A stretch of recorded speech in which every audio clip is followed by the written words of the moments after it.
think you're a hater. I think you're a hater. Haters everywhere we go. Haters everywhere we go. Haters everywhere we go. Where we go, haters going down for the count. Looking at the ground. I think you're a hater. I think you're a hater. Haters everywhere we go. Haters everywhere we go. Haters everywhere we go. Haters everywhere we go. Where we go, haters going down for the count. Looking at the ground. I think you're a hater. I think you're a hater. Haters everywhere we go. Haters everywhere we go. Haters everywhere we go. Where we go, haters going down for the count. Looking at the ground. I think you're a hater. I think you're a hater. Haters everywhere we go. Haters everywhere we go. Haters everywhere we go.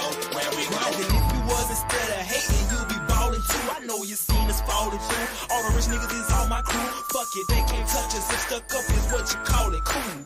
Ooh, you should've seen when I came down in that. Black on black, cause it's greater haters face down on the mat. Splat, yeah, I can make a green nigga mad. Quick, fast, flash like 10 cash on this bitch ass. Can tell I'm a G by the walk in the stands. I play the game, make me talk in the stands. Watch how you talk when you talk to the man. If it ain't about bridge, you talk to the head. I show you how to get rich. You got a weak arm, I'll show you how to pitch.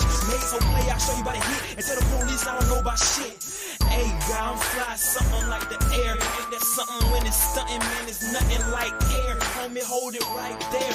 Homeboy, right there. Haters going down for the count. Looking at the ground. I think you're a hater. I think you're a hater. Haters everywhere we go. Haters everywhere we go. Haters everywhere we go.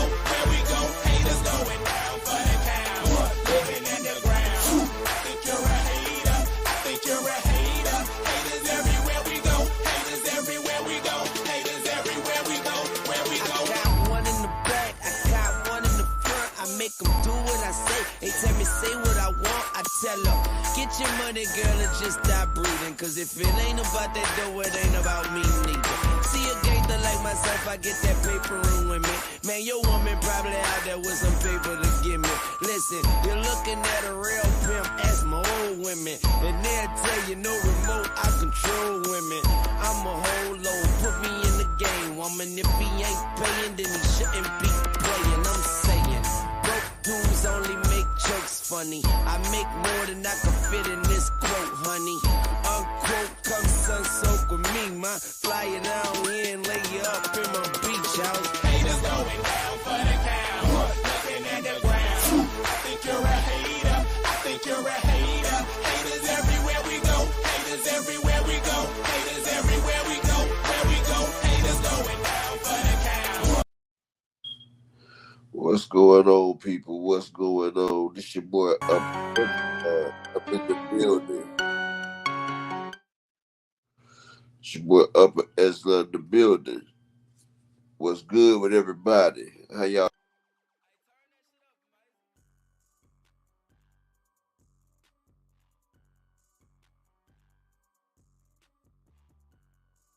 How y'all doing on Hump Day, man? You know, having a couple of technical difficulties right now, but we in this thing like I never left. Shout out to everybody that's here so far. I guess we're waiting on the notifications to come up out of here. Yeah, we got a nice day about boxing. We about to spit out here. Just waiting for everybody to come. I know I said about 2:45. Decided to be early for once. I'm usually the late guy here. I'm gonna be the early guy this time. Bruce Gas, my guy. Salute, Key. What's going on with you, brother? What is going on with you? Yes, sir. Yes, sir. Boy, you hear that nonsense Buzz talking about Bruce? Talking about going to 135 to fight Tank. I said, he must be light-skinned business in the building. Hey, Bruce Gas, I said, boy, Bud must be out his damn rocker. He want to get knocked out. Talking about going to 135 to fight Tank. I said, dude, you going to be weight drained and you going to get knocked out. I don't even think Bud can make 135 again, to be honest. I mean, well, Devin did make it, but Devin young. Bud in his 30s now, boy. 135 will kill that man. That's 12 more pounds. Hell yeah, probably making the 147 with Spence. He's gonna have to lose all that muscle mass and everything. And he don't want to be like that versus Tank. Be drained like that. No punch resistance. Oh man, that's a knockout waiting to happen. A serious one. But yeah, y'all make sure y'all hit that like button if y'all can. But we in here today. We in here. Danny Jacobs, Jamal Charlo is looking like free lunch.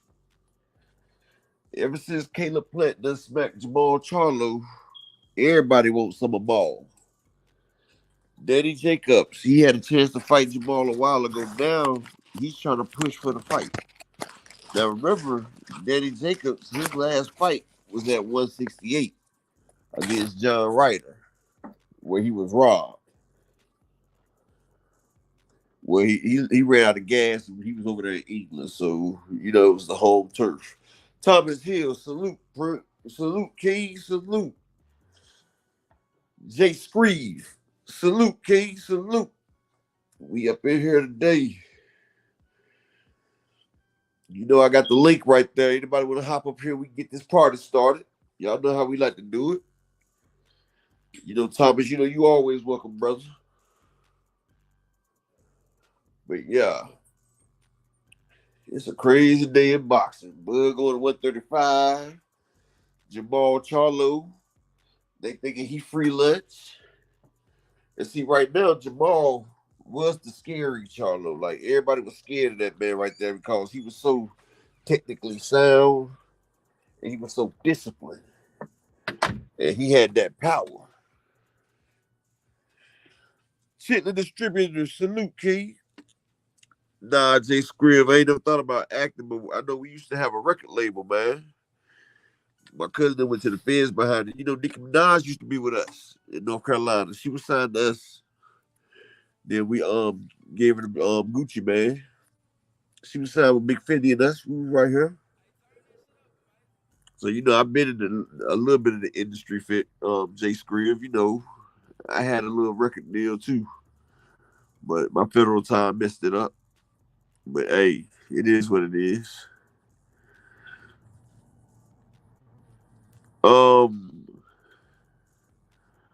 Hop on the thing and I'll give it to you in private chat when you hop up here.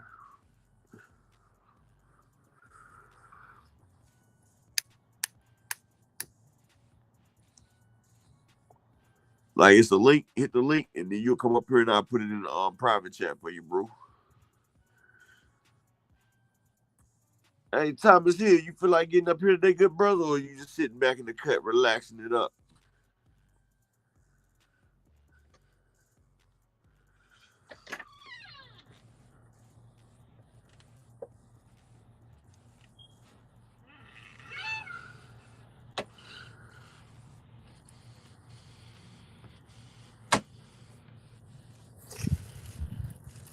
Edgar Chavez, salute, King, salute.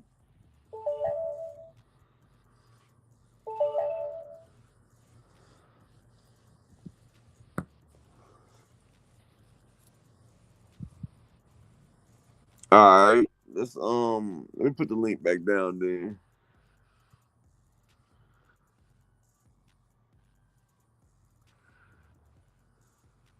Well, no, what I was saying is you can hop on the thing, Jay Screeve, and you ain't gotta talk or nothing. Like, you just click and you'll be in the back. And if you're in the back, I can send it to you on a whatchamacallit. Salute to my guy Triller.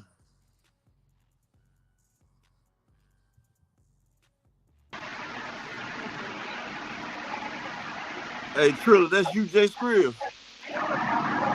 Yo. Is this Jay Screeve? No, that ain't me. Okay, what's up, Triller? What's good, brother? No, I just want to hop on, chop it up real quick. I mean, it's an open bar, bro. It's an open bar. You sit up here, chill all night if you want to. You feel me? It ain't no last off alcohol up here. You feel me? Yeah. What's good with you? What you want to speak about? Uh, kind of off topic. It's not we're not really boxing, but real quick. Um, I heard that over there, NC was getting hit by a hurricane, something like that. I don't know, like, cause I got people over there with some people. You talking about NC? Yeah. Nah, we ain't got hit by a hurricane. Yeah, I'm here. I ain't heard nothing about it. Uh, is You that know, Florida? you say what? I said, that's Florida, right? I think it's Florida. Yeah, yeah, I think that's Florida right there. Oh, But yeah, what you driving, bro? you said if I'm driving? Yeah, Oh, nah. you got something going on in the background. Oh, yeah. That's my fan. Is it loud? Hell yeah, boy! Everybody hear that thing. All right, let me let me tune it down real quick. All right,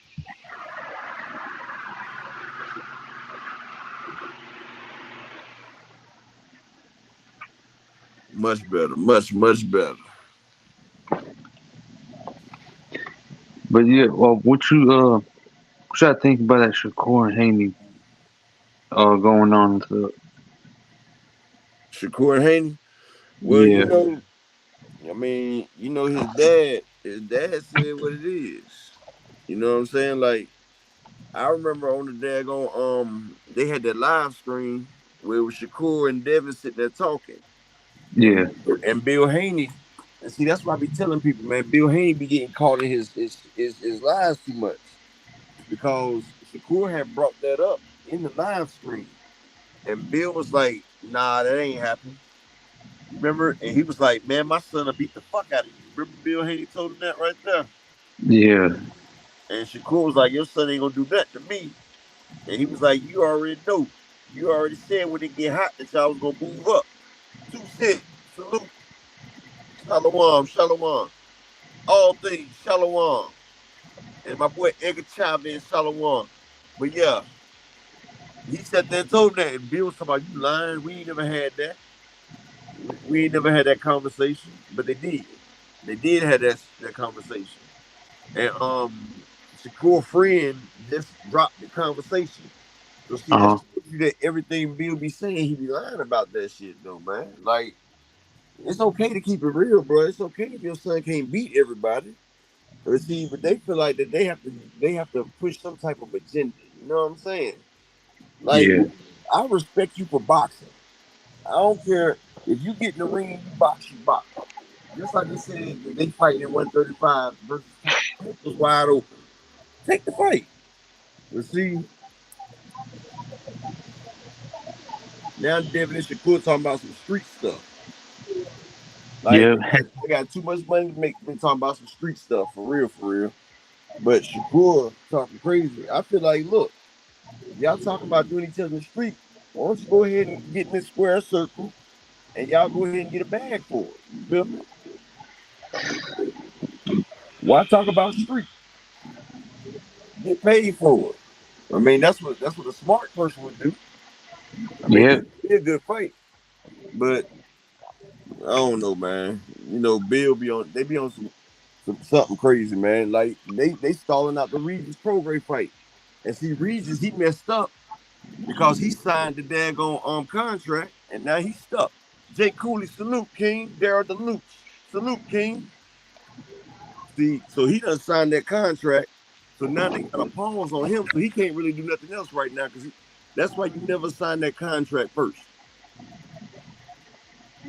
Because now Bill Haney and Devin, they playing games with it. So if Regis try to go elsewhere, they got a hold on him right now.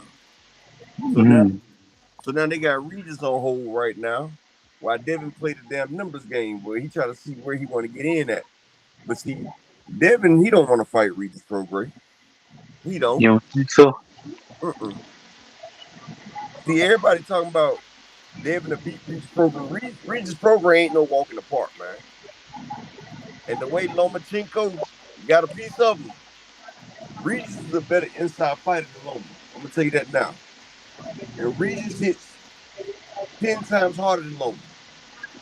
Regis is gonna crack your melon. You know what I'm Mm-hmm. saying? So them shots that he got hit with Loma, he can't get them shots versus Regis. Oh no. And see, Regis will close the distance. And Regis ain't he ain't as small as Loma, even though Devin will still be the bigger fighter. Because, right now, Devin about 165, 170. If you see, Devin's a big guy. I'm hoping that he gets more snap behind his pop. Because, a lot of people, when they weight train and they train themselves for so long in the division, their power is not there. Just like Earl, he had power 147, but you're going to see a much different Earl as he gets higher in weight. So I'm hoping Devin got some sting to him, because if he do, then it'll make more interesting fights. Because right now, Devin hasn't got a damn knockout in over 90. I mean, he hasn't got a knockout or a knockdown in over 90-some rounds of boxing. Yeah. This man went almost 90 rounds with a knockdown. That's bad right there. That's sad. Not even a knockdown. I ain't talking about a knockout, but a knockdown. Yeah. So you going to the 140 division, them boys crack up there. You got Sabril Matias. You got Antoine Russell. You got Tiafimo up there. You got Ivan Baranchek up there. You got Josh Taylor. He's still up there, but you got some heavy hitters. Brandon Lee. Hey, 2 Cent, I've already told y'all about the Spence rematch. Y'all thought I was joking. I told you Spence and Bud ain't fighting next. I told you they got to build that fight again. They're not fighting next. I wasn't playing when I told y'all that. Oh, so they're not fighting next, right? Nah, they're not gonna fight next. Damn. It wouldn't do the fight justice. A lot of people said they don't want to see it because it was so one-sided. But see, what you fail to realize is Spence gonna go up there. He needs to wash either Tim Tszyu or Brian Castano. Like, he has to go out there and put out a good out. So people, or Fundora. Go out there and wash a quality opponent. And he go out there and wash him. Then people can be like, okay, it was the weight that was bothering Spence. And when they do that, then, have Bud fight a Thurman or have Bud fight somebody else to boost his ratings up. Because right now, I feel like Bud is like a 200,000 fighter. But that fan's kicking again, boy. You turned it up or something? Mm-hmm. You got that fan blowing right on you, don't you? Oh, my fault. Nah. Now I got another one that's coming up from the floor and stuff. The other one I just had it plugged in. But let me move out from the other one. Yeah, these microphones, boy, they catch everything.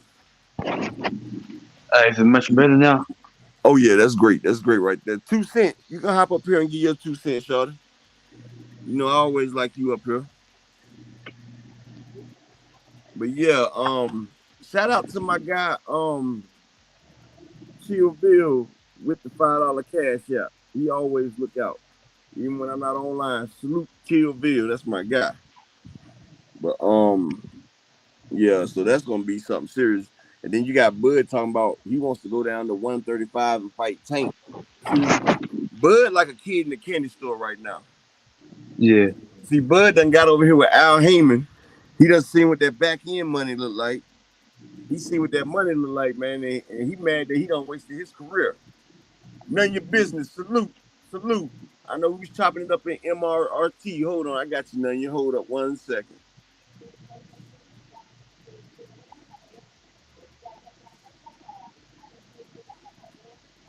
Yeah. So Bud go down there. Bud gonna get smashed, man. Like, that's just what it is. Because Bud's gonna be weight drained. He ain't gonna have no punch resistance. Then he's going against a superior fighter that's quick. And Tank, Tank, his muscles are fully loaded at 135. Like, he has all his faculties. Bud go down to 135. Like I say, when you that's just like when you used to play football, right? They used to have this group called older lighter, right? Like, older people, they out of the raised group, but they can play in that raised group if they come in lighter than other players.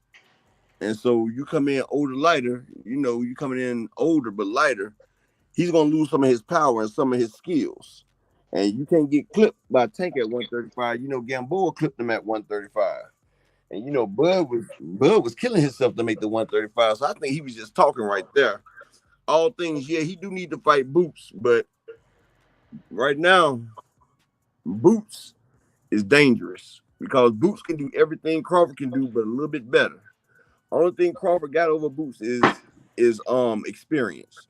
But y'all gotta realize Boots done fought 31 fights as well. Boots is a boxer, and he has power in both hands, and he can switch naturally in the middle of a combination. See, Bud will come out around and switch. This man switches up in the middle of a fight, in the middle of a combination. And Bud won't be the longer fighter. Bud with that 74-inch reach. Boots got a 76-inch reach, and Boots taller as well. He's 5'10". So he's going to have the reach, the speed. He's going to have all that over Bud. And, Bud don't like taking 50-50 fights. He got Earl, but, that was a testament. He's the number one fighter in the world right now. But like I said, Boots is a whole nother problem. And Boots got a backing behind him. He got Steve Espinosa with that unlimited playbook, that paycheck. They said that Steven Espinosa told Crawford out his own mouth, we will give you whatever you want to fight Boots. Because, see, Showtime signed Floyd Mayweather when Floyd Mayweather left HBO, and Showtime got put on the map because of Floyd Mayweather. Because HBO used to be the king of boxing. If anybody didn't know, HBO was that channel for boxing. They had Roy Jones, Tyson. Everybody was on HBO boxing until HBO tried to force. See, HBO got too powerful. And they felt like that they can push their own narratives and force which fighters they wanted to force down our throat. So they tried to force the Gennady Golovkins and the Klitschko's down our throat. When, we like to see domestic fighters. We like to see our guys. And, they wasn't giving Floyd the shine that he needed. So Floyd signed a deal with Showtime. And the rest is history. While they was pushing that Triple G and everything, HBO ran out of business. They lost business in boxing. They had to shut their boxing doors down, while Showtime is the leader in boxing now. So now Showtime, they see Boots as their next Floyd Mayweather. The man 31-0 with damn 29 knockouts. You feel what I'm saying? The man is, he's 30-0 with 28 knockouts. And the man got that one thing with Chris Van Heerden, where Chris Van Heerden was getting his ass painted. And he said, fuck that. They got the new contest. But Showtime know if they get Boots is 24 right now. He still got at least 10 great years of boxing. And they still want to get them belts because Crawford, he's 35 right now. His time is limited in boxing. So they know right there. Once Crawford let them belts go, PBC's usually been controlling them down welterweight belts. But see, Top Rank, Golden Boy, they all in position to try to grab one of them belts. So they want Boots to get in there with Crawford because they feel like Boots will beat Crawford. But Steven Espinosa, he's Daddy Warbucks right now. He'll back Boots' play. Whatever Terrence Crawford say he won't, Steven Espinosa will give it to him to fight Boots. But Terrence is saying that's not a big enough fight, which I concur. I feel like him and Boots will do some great numbers. Like, shit. Him and Thurman do great numbers. Him and Boots will do great numbers. But if we looking at the mandatories, he don't deserve it, but Thurman's up next with the WBC. They already said it with the Earl Spence. And see, with Terrence Crawford winning Earl Spence straps, he also inherited Earl Spence's mandatories. Like when Earl Spence beat Ugas, he inherited the Stanionis. And Amante Stanionis, he's been getting pushed to the side for the longest. And him and Boots will end up fighting, but not the next fight because, Stanionis was on, Stanionis has been on the layaway for a minute, messing with Virgil Ortiz. That man ain't fought in 2 years behind Virgil Ortiz waiting for that mega fight. And now Virgil Ortiz going to 154. That'll be a great fight for Spence up there at 154. Him versus Virgil Ortiz. They do it in Texas. That'll sell out. That'll be a packed squad in Dallas. Because, Ortiz has a name in there. And, Spence still got his name. Even though Spence lost, he still got his fans. He's still a big A-side draw. Oh, all things. No, Bud and Avocado, that shit did under 15,000 pay-per-view buys. Under 15,000. You talking about with the Black Planet? I mean the BLK right. Prime shit. Yeah, that shit was crazy. But Earl Spence is standing to make more money now. because Shakur and Frank Martin has been ordered to fight, and so Bob Arum, he's trying to damn give out the deal, but what Earl and Frank trying to do, they trying to push that fight to pay-per-view. They trying to push it to a purse bid, because Bob Arum, if he gets that fight right there, he's only gonna pay the fighters pennies. And see, Shakur has never fought on no other platform but ESPN. And one thing Showtime can do, they can make fights. If Showtime and bids on Frank Martin and Shakur, they can put that on pay-per-view and it would sell. So, Earl, not only is a fighter, but he's also a promoter as well. And Earl, he sees the business of boxing. He sees where the money at. So Earl, he's trying to get that fight over there on Showtime, while Bob Arum's trying to keep it over there on ESPN. So we about to see on the purse bid. Now, on the purse bid, Shakur, he's probably going to get the majority of the purse bid because Shakur is a well more established fighter. He was 2-division champion, unified in his last division. But, Frank fight on the PBC. So, they can give Shakur his purse the way he deserves. And, Earl and them can split the back end. See, because one thing about that, on a purse, you sit there and say how much you're going to spend on a fight. Say like Bob Arum only wants to spend $3 million on a fight. Earl and them can say, okay, we bid it for $3.5 million. Something small like that, but you can get it cheap. And they get the fight. Then they can put the fight on pay-per-view. They can give Shakur and Frank their money, and they still got the back end. Because with a purse bid, you're not obligated to give the pay-per-view money up. That's the promoter. It's up to the promoter. So, see, that's the great thing about the purse bid if you're a different promoter. And see, Bob Arum, he has that budget for ESPN. And see, another thing about ESPN, when you do a pay-per-view over there at ESPN, they try to give you what you get. And the only way you get back-end money is if you clear over 500 or 600,000. And it's kind of hard to clear over 500, 600,000. Just do. Salute, my guy. Salute. It's kind of hard to clear 500-600K. So, Top Rank ain't give you no back-end money on no pay-per-view, basically. So, they used to keeping all that money right there. But Al Heyman and them, they done changed the game up. Just like I was explaining about Rick Glacier. Just do. You can hop on up here, Killer.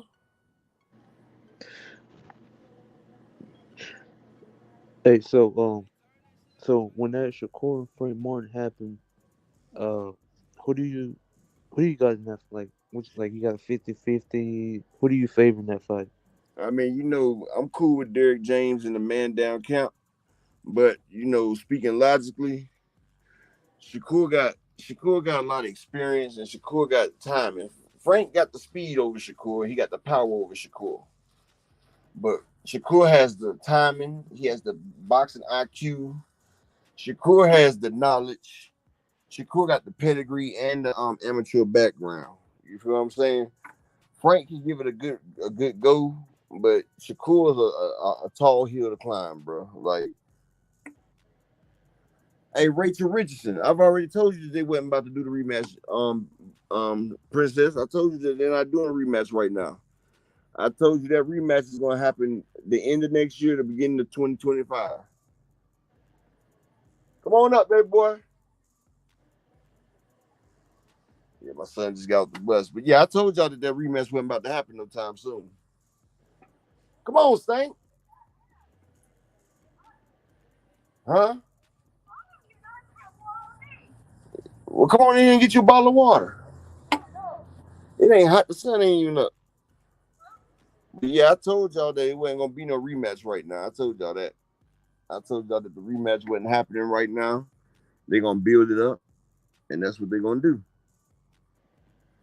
Wow, salute. Hey, sit this in the house for me. All right, baby boy.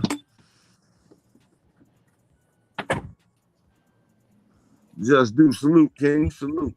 What's good, bro? What's good with you? How you feeling? I'm good. How you doing, brother? Man, I'm good. I'm sitting through another slander campaign, but it's all right. Who's slandering now, bro? You know, this Shakur Stevenson slander campaign. Oh, man. back up in effect. They re-releasing meaningless sparring footage. Oh yeah, that's crazy. Man, that shit funny, man. It's funny now. After you stop being annoyed by it, it's funny. I'm like, look at this shit, man. I said, man, can't wait to see them fight. I tell you that. Can't wait to see. Well, he ain't signed the Regis fight yet. Sound like somebody got more of a for sure opponent than he do. Remember all that? They was talking about who's Shakur gonna fight next. That G gonna fight a cab driver. Him and Frank Gardner got more of, He's gonna be the best person on Devin record because I feel like Frank Martin smashes Loma. So he have the bigger win. Yeah, I thought Jermaine Ortiz did a better job against Lomachenko. Yeah, I felt like Jermaine even in the loss. I felt like Jermaine Ortiz beat that man. I had it 6-4. The reason I'm speaking on it because I just watched it recently, and I think that's what saved. I don't want to say saved, but I think the extra 2 rounds benefited Loma. Like, why the hell was they? Why Why was it a 12-round fight? Like, You seen the pace of the fight bothering Ortiz just a bit. He slowed down just a little bit, and Loma started to get some stuff off. But Shalom, Brandon House. My bad, just do. Nah, it's all good. Even with that being said, I thought that boy fought a damn good fight, man. Damn good fight. That man fought a damn good fight. Yes, but yeah, man, I just be sitting back watching this stuff play out. And I say, I was talking about this the matchup between Shakur and Devin, and I was telling people to tell me, I'm an open dude. I like to have a conversation. So I was telling people, like, with all this rhetoric back and forth, I was like, what is it in the ring that he do better than Shakur? And I ain't saying he don't do nothing, but I asked the question because I be wanting to know just to see if, people are really willing to have a conversation about the fight, or are you just cool with the soap opera, the rhetoric, let me tear the fighter down. Let me go personal. That's the stuff y'all care about. Because when I said it, the only answer I got back was footwork. And I thought that was a joke because I'm like, based on what? Whose footwork is better? You said what? They said Devin's footwork? Yeah, say he got the better footwork. I was like, I don't think so. Me personally, you get what I'm saying? I mean, you use your feet to get out of trouble, right? Yeah. One guy clearly get hit considerably more than the other guy. One guy can be on the front foot and still be, defensively responsible and make you miss at the same rate he would if he was using his legs and moving around the ring. One guy, right in front of you. When he comes forward, he gets hit repeatedly with the same punch over and over and over again. So, yeah, exactly. It's pedigree, temperament, and experiences, man, is what's going to make that fight what it is. Wow. You heard what Bill say? He say he always getting off on Devin. He's the bigger brother. Devin is never on his level. But if you can get off on the cool just a little bit, man, you had a good day. Remember? It's hard. It's hard to kind of explain your way out of that. But I've always said this: I don't do personals. Like, I really support these dudes, but I noticed that people were too anxious, too willing to go to negative, the personal route, as opposed to talking about who's the better fighter, more skilled fighter inside the ring. You get what I'm saying? I never seen this kind of hate for this kid until he got to 35 and started pressing people's favorite fighter. And then I seen all the narratives being spun and all these different things. And I know somebody that, is in Houston and, frequents the gym where he works at. And, he had a, opportunity on numerous occasions to watch this man work. And, I got this guy's number. I talk to him on the phone and we be chopping it up. And I mean, the stuff that you see this kid able to do in the ring, and I'm speaking of sparring because that's what's out there, right? You got a sparring clip. Hey, Davo World, if you think he's a clown, hey, look, the link right there, bro. Come up here and holler at my boy Just Do about it and tell me about it. You can talk to him. And again, I'm a fair person. I'm a real person. Like, hit the link, Davo World. Hit the link, bro. Yeah, if you want me to believe that a guy is quitting and sparring against a fighter that's not known for hurting people, knocking people out, and haven't done so in about 4 years. But the guy you want me to believe quit is the dude that's going in there sparring full-blown middleweights, 10, 11 straight rounds, and, not even, I feel like he got tired. I feel like Shakur got tired of damn schooling him, man. You know how you play chess against somebody that's weaker than you and shit? Mm-hmm. It makes your chess game bad. So Yes. I felt like that's why, Shakur was sitting there smiling about it. I think that right there make your chess game bad right there. And I said, I guess he got tired of his damn chess game getting bad. Right. Like, it's a lot of ways to look at that, but I'm just not a fool, and I don't fall for smoke and mirrors. It's a reason why you decided to show that little ass clip, because with a clip like that, you could paint a narrative, and people gravitate to stories that sound like something, like, but they with no substance. Like you have to be easily influenced. I'll say this because that's the most respectful way I could say. You must be easily influenced if you truly believe, based on a foolish ass little clip, that he quit against a guy in sparring that he been schooling since the beginning of the time. This is the same guy that didn't even want to stand in the ring with him when he had an opportunity to. Had an opportunity. Get on the other foot. It would have been all types of he's scared, he this. He didn't even want to stand in the ring in front of that man. Like, so they can go out of there if they want. We know who the better fighter is. He got the hell up out of there. Yeah, Thomas Hill, salute, King. Hey, Thomas, my bro, was good with it. Right. All things. I don't know. Daryl was good with it, bro. I just, I hate the personals, but I like to. We're gonna have fun with this conversation, though. I got the clip queued up, ready to show it to people. Like, I just, when you re-release a clip and y'all all act like y'all didn't see it the first time it was out there, y'all sad, man. And I go for everybody that's doing it. Everybody that's reposting it like it's brand new. Y'all was just talking about, y'all just had this shit up like a month ago. You get what I'm saying? Y'all still back on that? I say like this, right? The guy going 15 rounds with a middleweight is the guy that's going to quit and sparring. Yeah, I'm that easily influenced that I'm going to run with that. 15. Hey, look, this is the same how guy. Big Marquise Taylor is, bro. This the same guy, right? Who I watched him destroy Ugas in that ring. Mm-hmm. His name is Ugas. Mm-hmm. Plus, he be boxing Bud ass in that ring. Bud said, he even said, Bud used to go easy on me. Now we go full speed. And Bud said, Shakur is the best fighter he's ever fought. He said Shakur do shit in the ring that he can't do. Right. Philly, salute, King. Yeah, salute, Philly. But yeah, man. And again, we can have fun with this stuff. I just don't. I don't care for the personal attacks. Like, I see that personal attacks. Hold on one second. People's Choice, salute, King. Prolific one, salute, King. Hey, People's Choice. I told you Spencer Crawford ain't gonna be next. I told y'all I had already let y'all know behind the scenes that it wasn't gonna be like that. I told y'all, like, I can't tell y'all exactly where I get it from, but people that's in here that be in here every day, they know where it's coming from. I even showed something, but look, I told y'all Errol Spence is not fighting Bud next. I told you it'd be the end of 2024, beginning of 2025. They got to build it back up. That's why Earl's going to go up to 154, and he's going to take on a decent opponent. I'm hoping he fights either Tim Tszyu or Brian Castano, somebody with a name, and washes them while they steady build Bud up, because they're going to build Bud up so when the fight happens again, it'll be that much bigger. BL, salute, King. Prolific one. Hold on one second, Just. Prolific one. Shakur he had 2 belts when he lost it on the scale to Robinson Consuciao. He had 2 belts.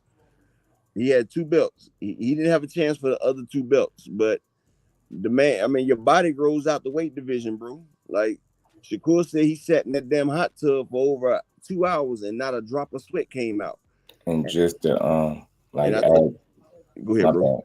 Just to add to what you were saying, one of the reasons why I appreciate the young man as a fighter, because I watch a lot of interviews because I like to hear the fighters talk. I like to see if their energy, the character is consistent from one interview to the next, or they just prisoners of the moment. And I remember, he was speaking about losing the belts on the scale, And he kept it real, man. He said, yo, you know what? The real reason, just being honest, the real reason he he ain't make that weight. He said, man, it's discipline. He said there was a discipline issue. You know what I'm saying? He even spoke about kind of falling out of love with the sport a little bit. You get what I'm saying? And I think it makes sense. It lined up, like, what he's saying, and I'm glad he was able to, refocus up before taking a loss or something like that. It was a lesson. The belts on the scale was like a loss because it's a lost opportunity. Not so much on the record, but it's a lost opportunity nonetheless. And I think it's a learning experience. And it's unfortunate to see that, you got to go through stuff like that, but rather now than later, right? Rather you lose a belt on the scale than lose in the ring. Get what I'm saying? Wasn't he 2 pounds overweight? Just do. It was less than that. I think it was less. Yeah, it was less than that. Prolific. I think because Rob Casasial, he was overweight as well. He had to lose the weight too.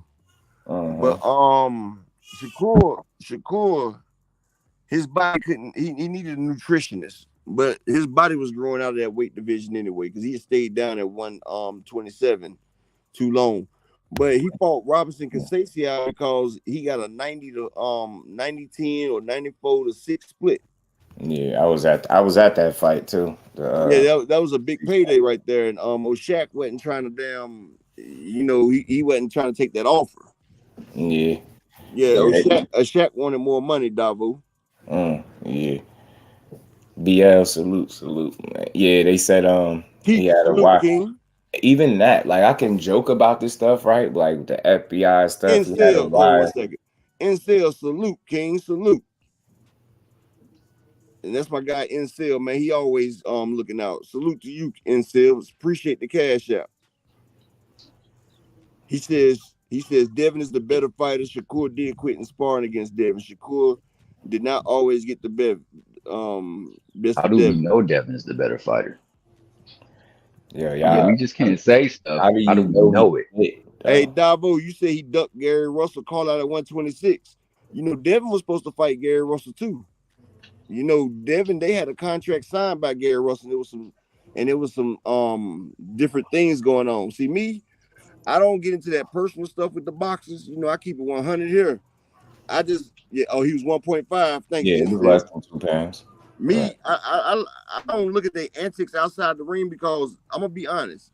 Shakur moves like a clown outside the ring, like the shit that he do, that goofy ass smile and everything. But I can't deny the fact that when he's in the ring, he's a stone cold killer. I can't lie. He's a stone cold killer. And Devin, I thought he was the goods, but I seen how he struggled against Lomachenko. I want to attribute it to him being weight drained, but I seen what happened and I seen where he couldn't adjust to it. But I don't know. I would favor Shakur. It'd be like 55-45, but that's the reason we got to see it fight because I appreciate both of them young guys. I'm going to tell you like this. I appreciate my young boxers. You feel what I'm saying? Like, I can't hate on nobody out there. Like, Devin went out there. He got them belts. He did what he was supposed to do. Some people fight for legacy. Some fight for money. It's prize fighting. It's for money. But, I don't knock nobody going for legacy. And Devin, he'll always be in the history books for what he did. But like I said, Bill Haney, he rubs me the wrong way because I done caught him in too much stuff. And Bill Haney, the one that said that Shakur always get the better of Devin in that interview. He said that. He didn't know he was being recorded, but that's what Bill Haney said out his own mouth. I mean, that right there. And then said he did not say it, though. That's the cold part about it. Like, he caught on candid camera and he didn't say it. Mm-hmm. And they keep saying Shakur recorded him. It's like I know for a fact there's people out there that y'all don't care about the facts. Y'all just whatever sounds good. Yeah, Shakur, didn't he tell y'all he didn't record that, man, or told the dude that did it to record it? But what's the difference between that being recorded and the clip of sparring being recorded and sent to content creators so they could push false narratives that he quit and sparring? I mean, you can't make this stuff up. Like I said, man. And still, Jermaine Taylor was undisputed, right? Jermaine Taylor was undisputed. Oscar De La Hoya wasn't. Jermaine Taylor, Roy Jones wasn't undisputed. And he was a middleweight as well. So you said somebody like I'm not knocking Devin, like I said, but just saying a person undisputed makes him the best, it doesn't mean that. I mean, Devin, he got free lunch. He got Camboso. That was free lunch. We seen Maxie Hughes. We just seen Maxie Hughes. Maxie Hughes beat the brakes off of Camboso 9-3. But that's what I'm saying. Maxie beat the shit out of Camboso. And I called it before the fight. I said, if you roll to Camboso's left, you're right. You can destroy him because he has no left side defense. He only got one hand, which is his right. He can't defend with his left. And that was true. Maxie Hughes did that. But yes, Devin became undisputed. But he's also the only undisputed champion, where there's also two other fighters in his division that people are considering is better than him, that people are considering. But like I said, I don't get into narratives and everything. I like to see them fight. I don't take nothing away from no fighter. I like Tank. I like Devin. I like Shakur because I like what they do in the ring. What they do outside the ring, a lot of it I don't respect on two sides of it. But they kids. You got to realize that. I did a lot of crazy stuff when I was a kid. So, you know, I don't put most of it against them. But what they do in the ring, that's what I look for right there because I used to box myself. So when I see them in the ring, that's why I judge them. I don't judge them for the antics that they do. Because, you know, kids going to make mistakes. And a lot of them made mistakes. But, you know, in the ring, we can't deny that Shakur is a beast. We can't deny that Devin. He's done did some things. He's a beast, too. He beat a man with one jab. We can't deny Tank ain't a beast. Tank is the most complete fighter out there because he has offense, defense, and he has that equalizer. But, you know, that's what I'm saying. I got to see them in the ring fighting. I can't say which one is better than which. Because, like I said, Jermaine Taylor was undisputed. Roy Jones wasn't. And Jermaine Taylor can't hold a damn candle to Roy Jones at middleweight. And I'm just being honest. Mm-hmm. You notice, right? They got a problem with everything. The man got in the ring like fighters do. After guys have fights, you get in the ring. They had a problem with that. You get what I'm saying? It's like you can't even say nothing to the man. You can't even say you want to fight with them, and they're gonna have a problem. So whether it's on social media, whether it's direct, trying to be in your face about it, you got some people that's gonna complain. If you think because he is undisputed that makes him a better fighter, you got to think. Imagine Shakur Stevenson fighting George Kambosos. And like seriously though, seriously, you think at all that they would have been putting a clinch count up and things like that? You think people would have walked away from the fight after Shakur beat his ass, talking about the only thing he did was jab and straight right hand and hold? And that's not that. I ain't had that energy. I supported the fight and rock with it. You know what I mean? Both of them. But just think about that. You get what I'm saying? Just think about the guys that, you know, speaking of sparring, right? They got this little sparring clip going around right now, right? But hey, watch this, just do. They put the clinch count on Devin, right? Versus Kamboso, right? But what people don't say is Kamboso clinched Devin more than Devin clinched Kamboso. But they was counting Devin Haney's clinches, though. Yeah, I thought that was weak too when they did it though. I thought the clinch thing was weak because it's an attempt to take away from the fighter. But what I'm saying is Andre Ward 100%. Andre Ward used to clinch and punch all the time. That was his style. Right. Now that being said, Dev does clinch a lot excessively, but it's part of his skill set that he uses to break your timing and your effectiveness. So, you know, you got to give him his dap for doing what he got to do to get the dub, man. You know what I'm saying? Is listen to most, not every last one of them. Just listen to most of the guys that sparred both of them multiple times, and the consistency in what these people say when they spar. It ain't nothing I'm making up. I'm more inclined to believe or, you know, lean towards the guys that's actually shared the ring with them than somebody from the outside looking in just being a huge fan of him. Ain't nothing wrong with it because I rock with Core Heavy. That's my guy. I'm from Jersey, so I'm gonna rock with him. But I don't support nothing that's, you know, BS is BS. I don't care who's shoveling it. You get what I'm saying? But again, speaking to like talent and level, you know, it's a lot of guys that share the ring with those dudes both, and the stories, you know, the information is very consistent in terms of what they feel like, who does what better. And they usually say the same thing. It's just levels. And I'm going to say this, and I'm going to be done with it. I respect both fighters. I rock with boxing as a whole. When I look at Devin Haney, I see a really good fighter. Really good fighter. You know what I'm saying? I see a really good fighter. I look at Shakur, I see a potential generational talent. I see special. You get what I'm saying? I think that's the difference. Really good, and then you got special. That's what I think. But we gonna see. They gotta get in there and prove it, right? And it's gonna be. I can't wait to see that fight. I mean, I want to see this fight more than anything. I don't think there's no fight I want to see more than these. Yeah, I want to see Tank versus Devin more than that, though. Right. Oh, well, then there's that too, though. I'm with you up. I love to see that one too. Yeah, I want to see Devin versus Tank first, but you know. Right, I'm with you. What's up, Mom, bro? I guess 2 Cent must have fell off. Oh yeah, there she go. Nah, 2 Cent got it. Oh, go on, 2 Cent. Drop your jewels. Yeah, like I said. Salute to the queen. What up, Chad? What up? What up? What's up? What's up? What's up, Just Do? What's going on? He beat. I mean, Kambosos was the guy because he beat Teofimo, but Kambosos wasn't really the guy. Kambosos got lucky on a night that he'd never do it again because he arguably lost a 3-year layoff Mickey Bay. Man, he ain't won another fight since. No, he did lose that Mickey Bay fight. I'm sorry. And he lost that Maxie Hughes fight 9-3. Yeah, that was a washing. Kambosos, I don't know. I think Teofimo might have really been hurt, like they said, because there's no other way I can feel like he beat that man. Well, Teofimo even started picking it up at the end of the fight. I think Teofimo was he might have been hurt, but mentally he just was off that whole lead up to run up to the fight. I agree. Yeah. And like I tell people, boxing is 90% mental and only 50% physical. If your mental off, you can't box. No, that's true. And I agree with what you just and 2 Cents just said. Like, he clearly had some issues going on that clouded his ability to execute his plan and do it. And his dad didn't help him, didn't do no favors neither by just telling him to go up in there and knock him out. You got to set your stuff up. But that being said, that fight still was a close fight. I mean, Kambosos won, but it was a close fight. And honestly, he could have been out of there in the 10th round if old boy would have slowed himself down. But that being said, bro, I'm gonna be honest with you, man. The eye test is a very good meter for me. Instead, you my guy, dog. You my guy. We not gonna sit here and say that Kambosos beat Maxie Hughes, bro. Nah, hell no. That man beat that man 9-3. Kill of the post. 10. I didn't even watch that fight. I didn't even watch it. Bro, you didn't miss much, but an ace whooping. It was 9-3, 10-2 at the best.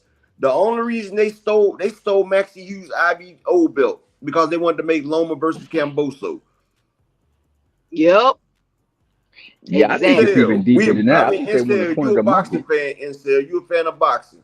If you watch that, you see Kambosos got washed by that man, bro.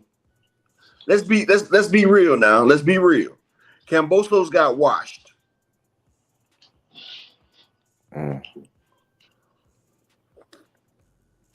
Incel my guy, but he capping now, man. Kambosos got his ass whooped by man and Mickey. Incel my guy too, but he signed the Cap a lot records, bro. I'm gonna be honest with you, man.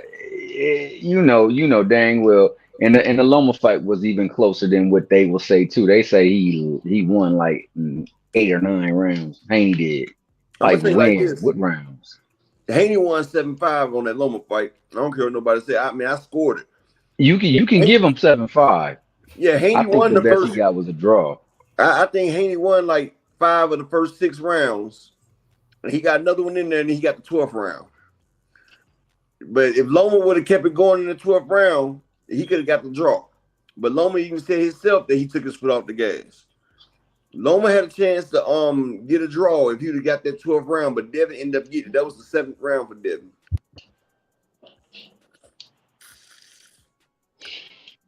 I don't know. Like I said, I know he lost 5 straight rounds in that fight. 7, 8, 9, 10, and 11. He took L's in all them rounds. Hey, Davo, we talking about Tank, right? Mario Barrios was an undefeated fighter when Tank beat him.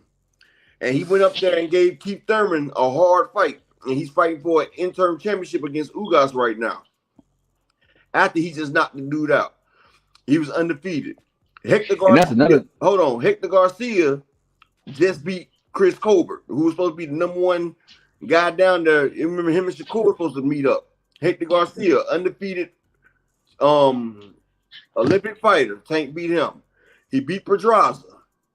Tank also beat undefeated road. No, they wasn't asking for Barrios and Tank, but it was a good fight. And Tank beat undefeated Ryan Garcia, who they were saying would be a great fight for Devin. They wanted Devin and Ryan, remember? And one of the original Four Kings. And one of the Four Kings. Who Devin was calling out, and the fans loved it and wanted it. Yeah. Like just said, man, the energy be changing for certain folks, bro. They just make up narratives. Mm-hmm. I've never seen people get mad at a fighter for getting in the ring after a guy's fight. You gave him a dose of his own medicine, and they went right to complaining. He should have let him enjoy his win, like he let Loma enjoy his win over Jermaine. Exactly. And Loma lost that fight. I mean, Jermaine Ortiz was up 6-4 into them last 2 rounds. Them last 2 rounds got Jermaine. I thought it was a draw. Mm-hmm. Because he was beating the hell out of damn Loma. Man, he was on his ass, wasn't he? He was on his ass, man. I don't know why it was a 12-round fight. It wasn't no championship fight. That's what I'm saying. You know why? Because they ain't never been 12 rounds. One guy, so, put him at a little disadvantage. I give you that. I give you that, Incel. Yeah, Ryan ducked Devin. He was Devin's mandatory. He had a chance to fight Devin. But Ryan also thought he was the A side as well, and he felt like he wasn't going to get enough money fighting Devin. And he ducked Devin and turned around and made $30 million. And he not wrong for thinking that. When it's like for Bud, same thing, bro. You ain't never made no bread. All of a sudden now you the big money fighter and you command only fights that will give you money. When you ain't never made that much money in your career until you fought Errol Spence. Dev ain't never made mad money. Dr. Wayne, what are you talking about? Talking about it took you 2 15-second ads to get to the stream and I have money problem. What are you talking about, dude? I have YouTube Premium, so I don't have ads. So are you having money problems? Man, that's ignorant. I'm Dr. Wayne. I'm having money problems also. While we at it, I got a Cash App too. Since we doing that, you know what I mean? Yeah, I'm having some money problems. You know How you gonna ask me if I got money problems and you ain't got YouTube Premium? You know, if you get YouTube Premium, Dr. Wayne, you won't get no ads. So are you having money problems? I have YouTube Premium, a yearly subscription. Ain't nothing wrong with needing some bread. Ain't nobody scared to earn it. He just get up here and grind for it. You know what I mean? He ain't got his hand out. I don't control what damn ads they put on that shit. Mm-hmm.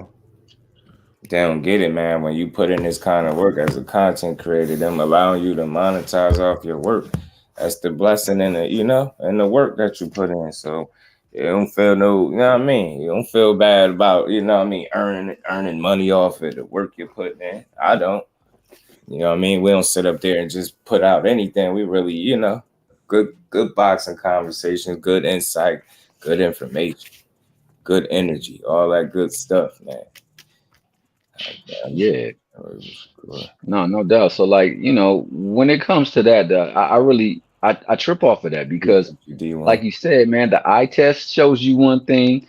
The eyewitness test with people who actually didn't been and shared the ring with them tell you one thing. Ain't nobody making stuff up, bro. It's like, yo, just get in the ring, make it for real. Because I'm not saying sparring is the perfect indicator of how a fight will play out, but it tells you the skill level. Definitely does that. I want to see the fight too. Steven Espinosa said that they reached out to Devin for the Tank fight. And that's another thing, yo. He reached out for the Tank fight. Devin and them said they going another route. They going your boy Bill on record saying he ain't say what he just recorded was recorded, and that's clearly him. You can see his beard and hear his voice. But he tell the truth.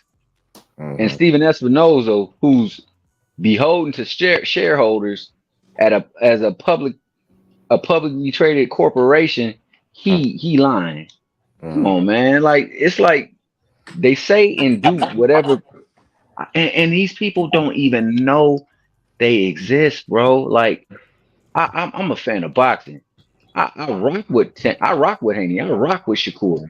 I want to see them fight. That's all I want to do is see them fight because I know it's the best fights possible. You got one fighter saying he only here to make the best fight. He chasing legacy. Well, the best fights, the biggest fights, they happen to involve either Shakur or Tank.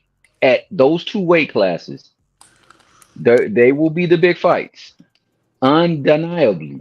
Why not push for those fights? Why say I'm gonna go fight this fight and then come back to make a big fight at this division? You ain't going back. You done at that division. You done at that weight. You done maximize all your time in that division. You came in at 16 in that division. Tank been at 135 for he been in since 16. They don't say nothing about that. Tank fight all Latin fighters. They all got nothing but Latin fighters on a heavy on a resume. Like you gotta have the same energy for all people involved. You can't be partial, and I'm not partial. Yeah, Tank need to fight. Talk to him. I'm real, bro. Tank gonna fight. I'm not, bro. I don't gain anything by being partial. That makes Ricky ain't paying me to be on the team. Yeah, and he got more black fighters on the resumes than the other guys, respectfully. He do. I know. Well, he definitely got more than. You get what I'm saying? Yeah. I know he got more than Haney, and I know they got the same amount of Latin fighters. But yeah, that's who Tank fights. He only fights that. Like you said, Espinoza went and inquired a fight for them. They respectfully said, no, we're moving on to a different direction. Andrea, salute, Queen. Always supporting and always speaking facts. My bad 2 cents. Go on. That's my co-host right there. Kiba, she been slacking. Oh, yeah. 2 cents still here, right? She be talking. I'm here. Oh yeah, go on and speak your mind. Oh yeah, I'm back. I hear you. Do what you do. I had to run into the school and pick up my daughter real quick. But that's what's up. What we talking about, Tank? We just talking about in general how like narratives change and shift for fan base for fighters and not just holding people accountable to the same standard and for all their actions. Yeah, that's boxing. And that's fans, and what you realize is it's the people that don't really understand what's going on. And at some point, I guess we was all there. We wasn't just the greatest of boxing fans, but now that you got this YouTube and all this, they have a voice. So that's just what ended up happening. And then you got people hopping on the back, like for real.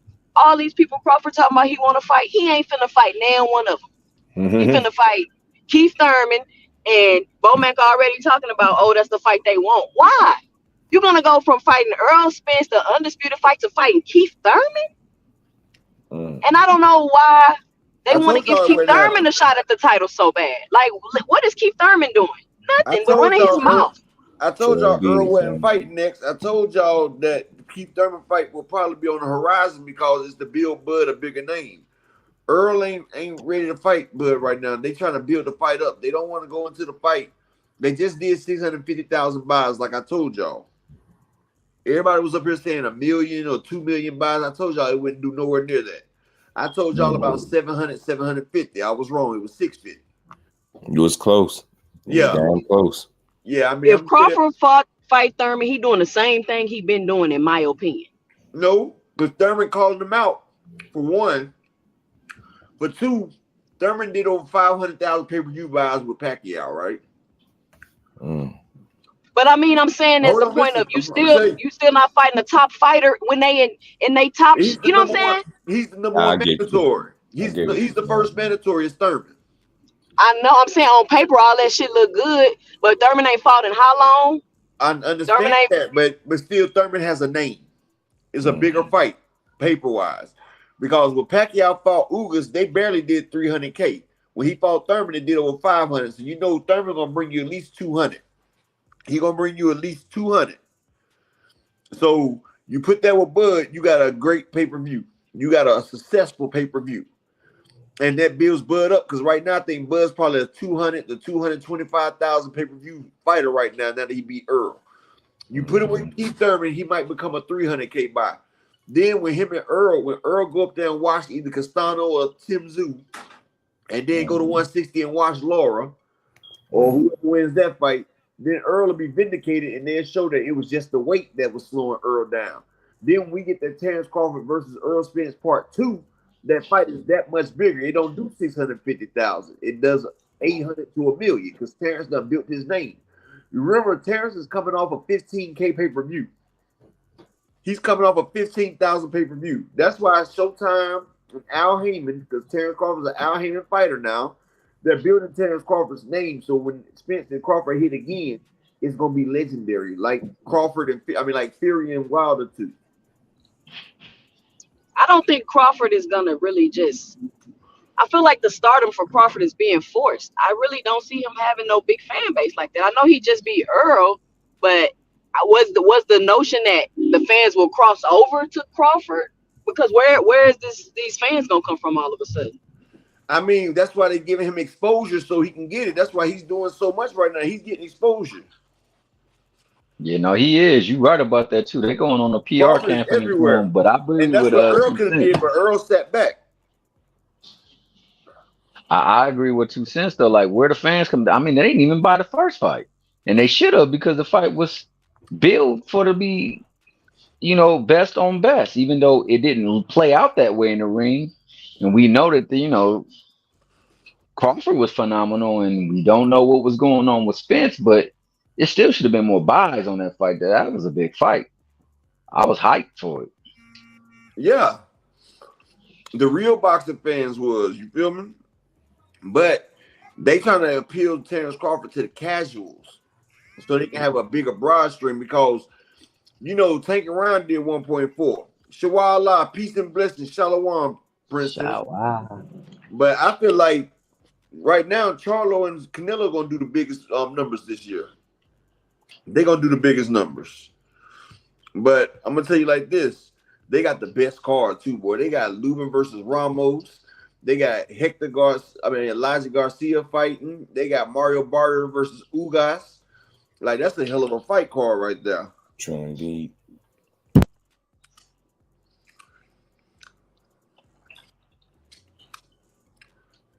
Well, Key Alexander, you got to realize, Key, you can hop up on the chat, but you ain't got to definitely can. You ain't got to type. Key, you can get up here. You know you co-host. But yeah, Thurman was who Crawford first called out when he got the 147.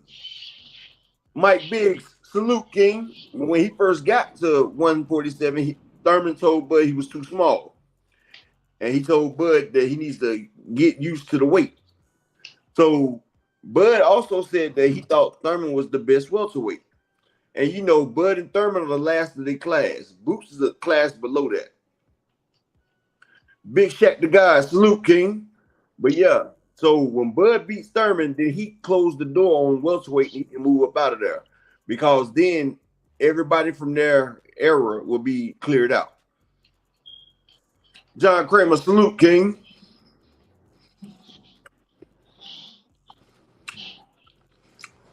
Y'all feel what I'm saying? Y'all excuse me, I'm driving, so my signal keep dropping in and out. It's okay. But but that's my thing with Crawford. Like he Canelo. You're always waiting for an opportunity. He's an opportunist. Like you're always waiting on an opportune time to fight somebody. Yeah, they did this, they did that, but it's always but they've been out, but they injured, but they this, but they that. It's never just a straight up fight with Crawford. And then you run around with all these accolades like you just number one and the best fighter. But it's just hard to give you that because you picking and choosing and strategizing and waiting out when you're gonna fight these people. And then people want to say that's boxing, but we trying to say you number one pound for pound. Is that what you got to do? Is that what boxing is? But I'm gonna tell you one thing though. Crawford, he doesn't have the fans that Earl Spence has. You know, Crawford has conditional fans right now. Global News TV, salute. Crawford has conditional fans. And see, he's just now getting the stardom. He knows Boots will be the toughest fight for him out of everybody. And he knows if he loses the Boots, then that apple cart is over with. The dream is gone. And he would have did all this just to fall by the wayside the Boots. See, he's not Earl Spence. See, Earl Spence can lose and still have his fan base. Crawford lose, he has nothing. He'll be Terrence Crawford. You know, his fans don't want to buy fights already. Then they're going to call Crawford a one-hit wonder. You feel what I'm saying? But if he go against Thurman, he closes out his era. Then he moves on up to 154 and he's not trying to see Boots. Now he might see Boots for his final fight, but I highly doubt that he fights Boots. Boots is 10 years younger. He's taller, faster. He's a real switch eater. You know what I'm saying? Like, he's not going into that right there. That's a large hill to climb right there. You know, Crawford, he switches in the beginning of the round. Boots will switch in the Terry Smoot Jr. Salute, King. He will switch in the middle of the fight. While he's throwing a combination, he'll switch. Crawford ain't trying to go for that right there. That's a young, strong buck right there. And Showtime is trying to offer Crawford anything that he wants for that Boots fight, because Boots is Floyd Mayweather to Showtime. Just like Showtime signed Floyd Mayweather and they shut HBO down, they'll sign Boots because they know they still got 10 years with Boots because he's young, 24. The man coming in at 145 at the welterweight weigh-in. You know, he's there for a minute. And they know ain't nobody beating Boots. Not at 147, not at 154, and probably not at 160 in his career. I mean, I'm just being honest. What do you think about that, Tom? Oh, my I bad. used to feel like Earl could probably beat Boots The at Lamont, 154 because Earl already said he's not fighting Boots at 147. I think Earl will beat him at 160. 160. No. What you asked me again? Oh, my bad. I was away from it. You said what I feel about what? Boots I and forgot. Crawford. About Boots Crawford versus and Crawford. Yeah. well, oh, I think that's a great fight. Do you think Crawford will fight Boots though? That's what we're trying to ask. I don't believe he'll fight Boots. It's No. too high with risk, low reward. It's too high with risk, low reward. He done got. It's like, you know, when you get a taste of something that's so damn sweet and so good, you can't believe it's ever been like that. Al And Booger salute. that's what he got. He got a taste of that PBC when money. yeah, exactly, that PBC money. Jason Torres, salute. He's like Canelo now. Bud is not about to lose this PBC money. They told him how good it was, but he couldn't. He didn't find out until he got up in it. Now he like, man, this is the best thing ever. It's the best stuff ever. Yeah, he's talking about going to 135 and fighting Tank. And I mean, I don't know For 2 his cents. cap, he ain't even gonna do none of that. I don't know 2 cents. What you believe? You think Crawford? I mean, you think Crawford fought the best version of Errol Spence, or was he just that much? Absolutely better? not. And that's what I was just saying. He hasn't fought the best version of none of these fighters. I mean, at as far as 147, he ain't. I mean, what? Like, this man is 2-time undisputed in 2 weight classes, and in my opinion, I still don't know how good Terrence Crawford is. I still haven't seen him fight top competition at their best in a top competitive fight. I still haven't seen that. And I'm sorry, man. Oh, go ahead. No, go finish your point. I'm sorry. And he number 1 pound for pound best fighter in the world. He definitely did put the beats on Earl, though. Now I know that wasn't the right Earl, but he definitely put the beats on him like it was ridiculous. It was ridiculous.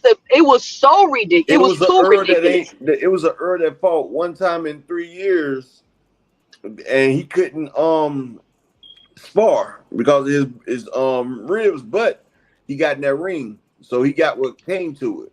You know, once you sign that contract, it ain't no excuse. Yeah. True. I mean, it is what it is. Yeah, you're right about but I'm that. just my point I'm making is he not finna fight no top people at their best. So that Boots talk, y'all can kick that out the window. The Canelo talk, we don't know. We're gonna see how Canelo look after this fight, but I doubt he's gonna go up to 168 and fight Canelo or Charlo. I just don't see that. Like, Crawford ain't about, he not like that. Hey, I'm gonna be honest, 2 cents, and I'm not gonna take no credit away from nobody. Bud beat the shit out of damn Canelo, man.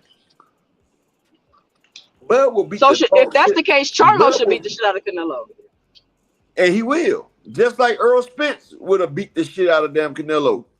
They was trying to set up the Earl and Canelo fight. That shit would have did 2 million pay-per-view.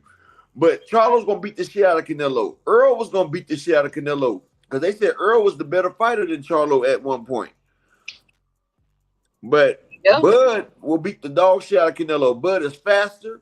He hits hard. Just like Charlo is the most athletic person Canelo's been in the ring with. Canelo stays away from black fighters. Bud's footwork will be too much for Canelo, just like Charlo's. Bud has reach. Hold on. Bud has reach, just like Charlo. Bud has speed, just like Charlo.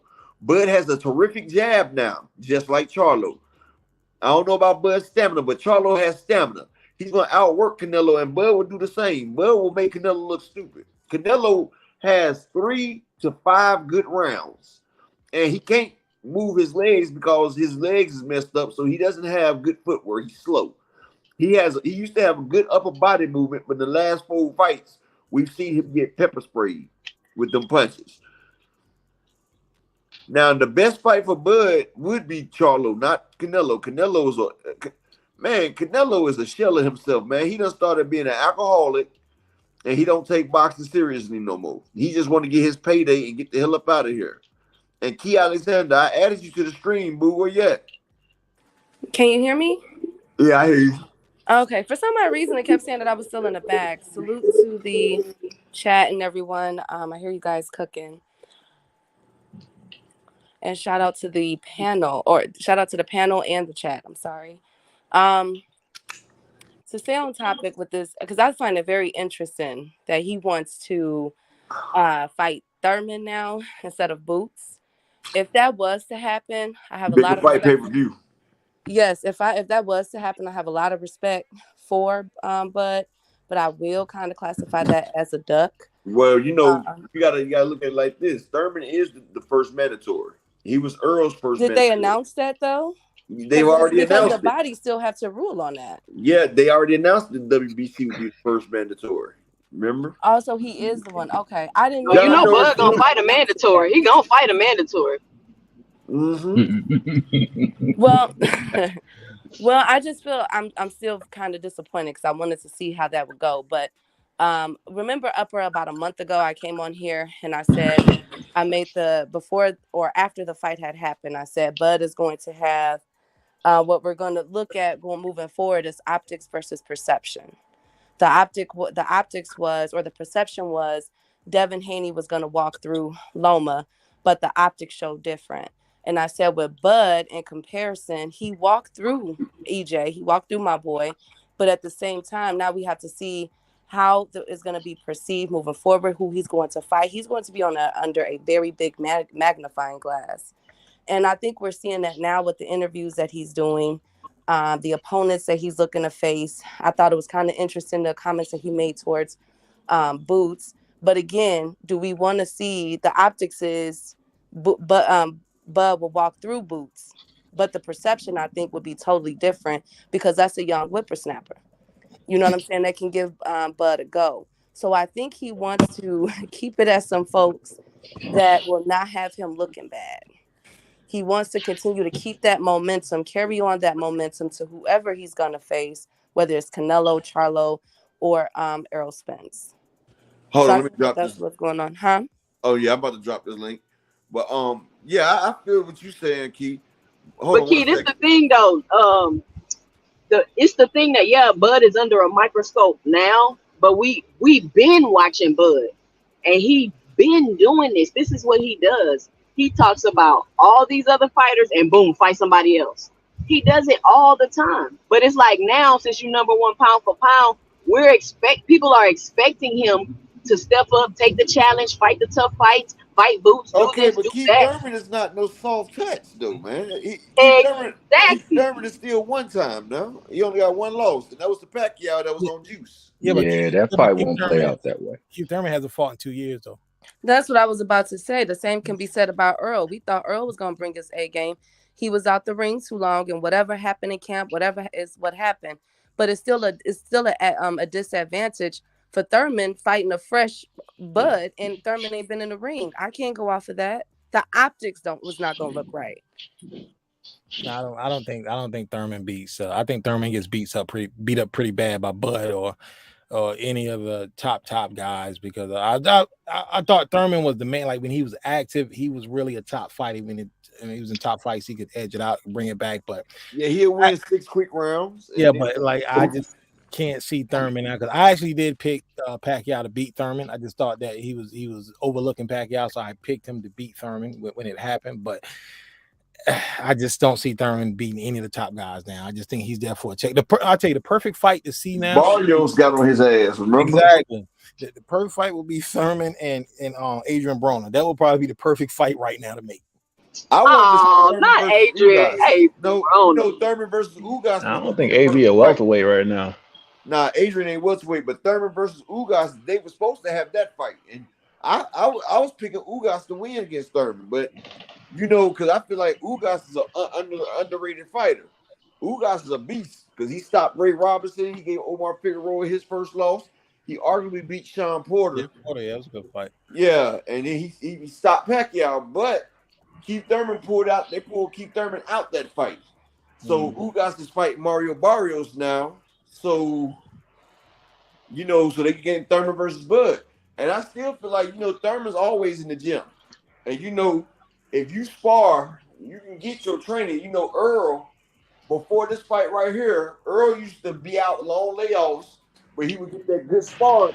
He'd get his timing right with that good sparring. And with that good sparring, he'd go in there and he'd get Danny Garcia and Ugas to make it look bad. He made Ugas and Danny look bad just off good sparring. Yeah. So he can get some good sparring, and he's got a very high IQ. And if Bud beats Keith, I'm gonna give him his credit because if Keith signs the contract, then he knows what go on.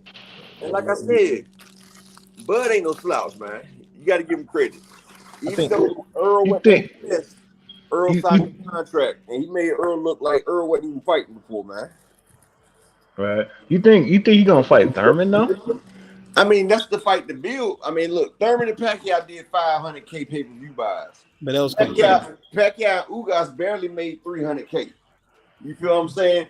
So Thurman is a name. Thurman will give him the credibility. I feel like Bud is a 200 to 225,000 buy fighter right now. And I feel like he beats Keith Thurman, he gains another 50 to 75,000 fans at least. And you know what I'm saying? Thurman is a great fighter. Thurman got fans. Everybody, he was one time. I used to be a Thurman fan until he started ducking Spence all them damn years. I used to think one time was the man. I wasn't a fan, but I thought he was a very good fighter, but I didn't like that he didn't have Spence. I didn't like that. Yeah, that's what turned me off for him. And a lot of these Spence haters are Thurman fans. So, Thurman, I think we'll see the best Thurman because he's getting his chance to go for undisputed. He said that was his dream. So I feel like the Thurman that comes in there is going to be the best Thurman we done seen. He going to pull out all the stops. He going to have the best sparring. And like sparring is just like a fight. You get in that ring and you spar them rounds, you can get sharp. That's what Crawford did. He sparred and then he fought David Avanesian and he knocked out that year layoff. And then after that year layoff, he came in there and he was perfect against Spence. He had a chance to knock that dust off. And I feel like Thurman gonna knock that dust off. And people's choice, Cody Crowley is a great fighter. I want to see Cody Crowley versus Stanionis though. Oh man, I think Stanionis is a very good fight. I want to see him and Boots, man. And I'm picking Boots to destroy him. I'm picking Boots to win that fight, but it's not going to be as easy as people thinking it is. I feel like Stanionis is a basic European fighter. He has a great jab. He got the high guard. Yeah, but he throws punches. But the thing about Boots ain't exactly his punches ain't that powerful though.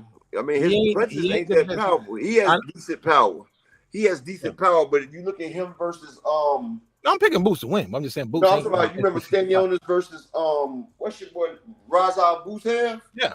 They both was throwing medium punches, like they wear on you. You feel what I'm saying? But he ain't got that show-stopping power. He's like most European fighters. They well-rounded fighters. Yeah, I'm not saying he's a great fighter. I'm saying that would just be an interesting fight. I feel like that the Roman Villa would give Boots harder problems than Stanionis. Because see, Ramon Villa is more dynamic because he has pop. You know what I'm saying? Stanionis ain't got that pop that's gonna put you on your ass. But would this be the fight that Stanionis got that footwork though? He reminds you of a Bivol. He reminds you of Bivol, like most European fighters. Yeah, but he's a pressure fighter, so he's gonna come with a lot of angles. It's gonna be like a Pacquiao scenario. Nah, Stanionis ain't got them angles like that. I'm telling you, man, Stanionis he's a good fighter, man. I did videos on Stanionis. I mean, he stood right in front of Rata Bujev, who beat him in the amateurs, and he just outworked him. But with He did that to him, but usually he comes in with angles and gets people to back up to the ropes. Butiov didn't want to back up until later in the rounds when he started getting tired. John Norris, salute to y'all in the chat. You said that Canelo gonna knock out Charlo. Oh yeah, that's absolutely what I believe too. I believe he's gonna knock out. Did he knock out John Ryder? No. Did he knock out Triple G? No. Yeah, but they averaged 30 punches per round in that fight. You're talking about and Canelo. No, listen, they averaged 30 punches per round in that fight, and they both were still tired the second half of the fight. Canelo, Dr. Mark, salute King. What y'all fail to realize about Canelo, he's not the same Canelo. And I used to like Canelo until he became a drug cheat. But Canelo, he can't do road work, so his stamina is gone. He doesn't have leg movement. He's slow. He has a quick upper body, but he only has a 3-punch combination that he throws. Canelo done got to the point now where his stamina is waning. You got 5 good rounds out of Canelo.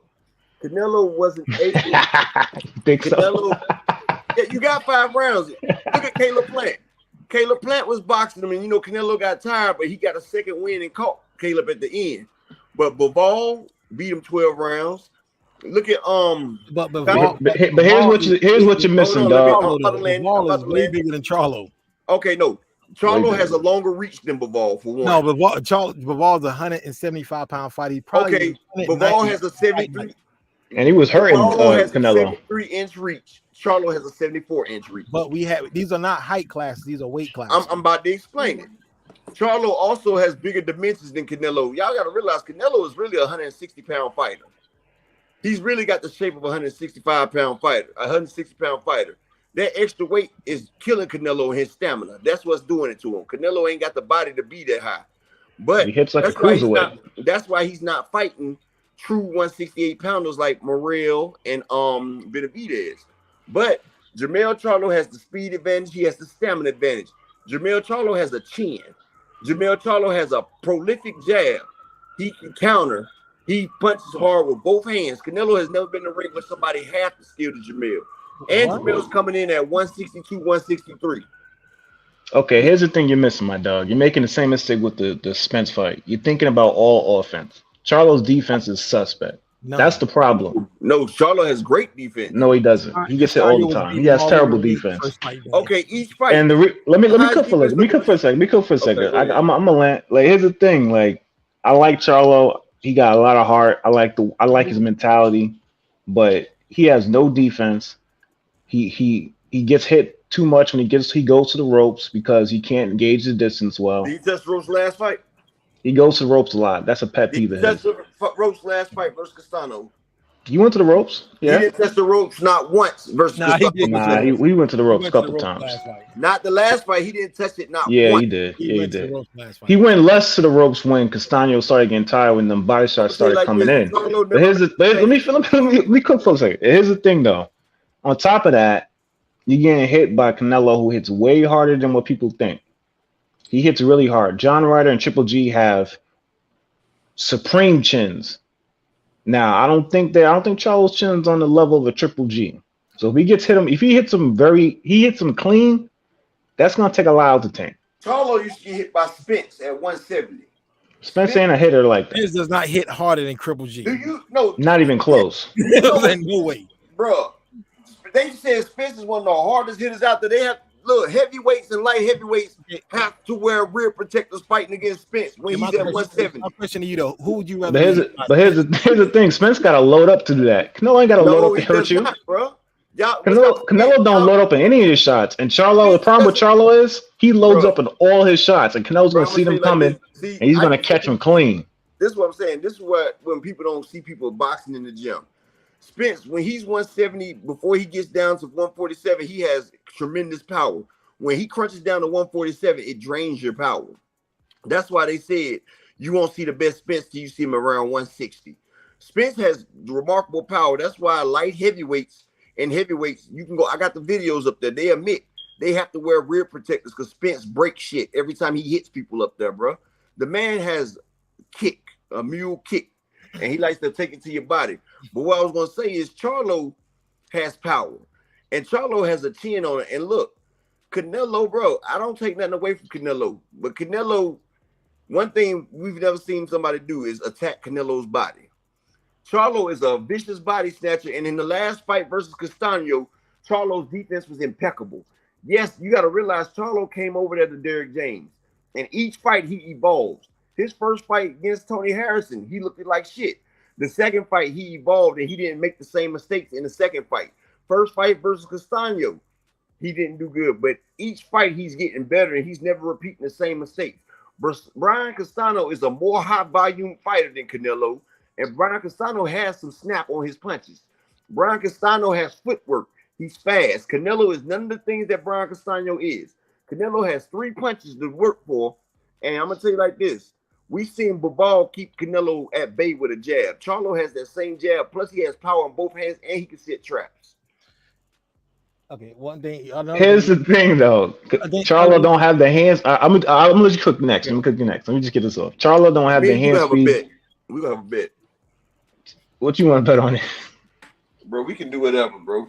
We're gonna. All right, let me get this put out first. Charlo don't have the hand speed to even rival Bivol. Bivol's a bigger dude than him. He got his hand speed is way better than Charlo.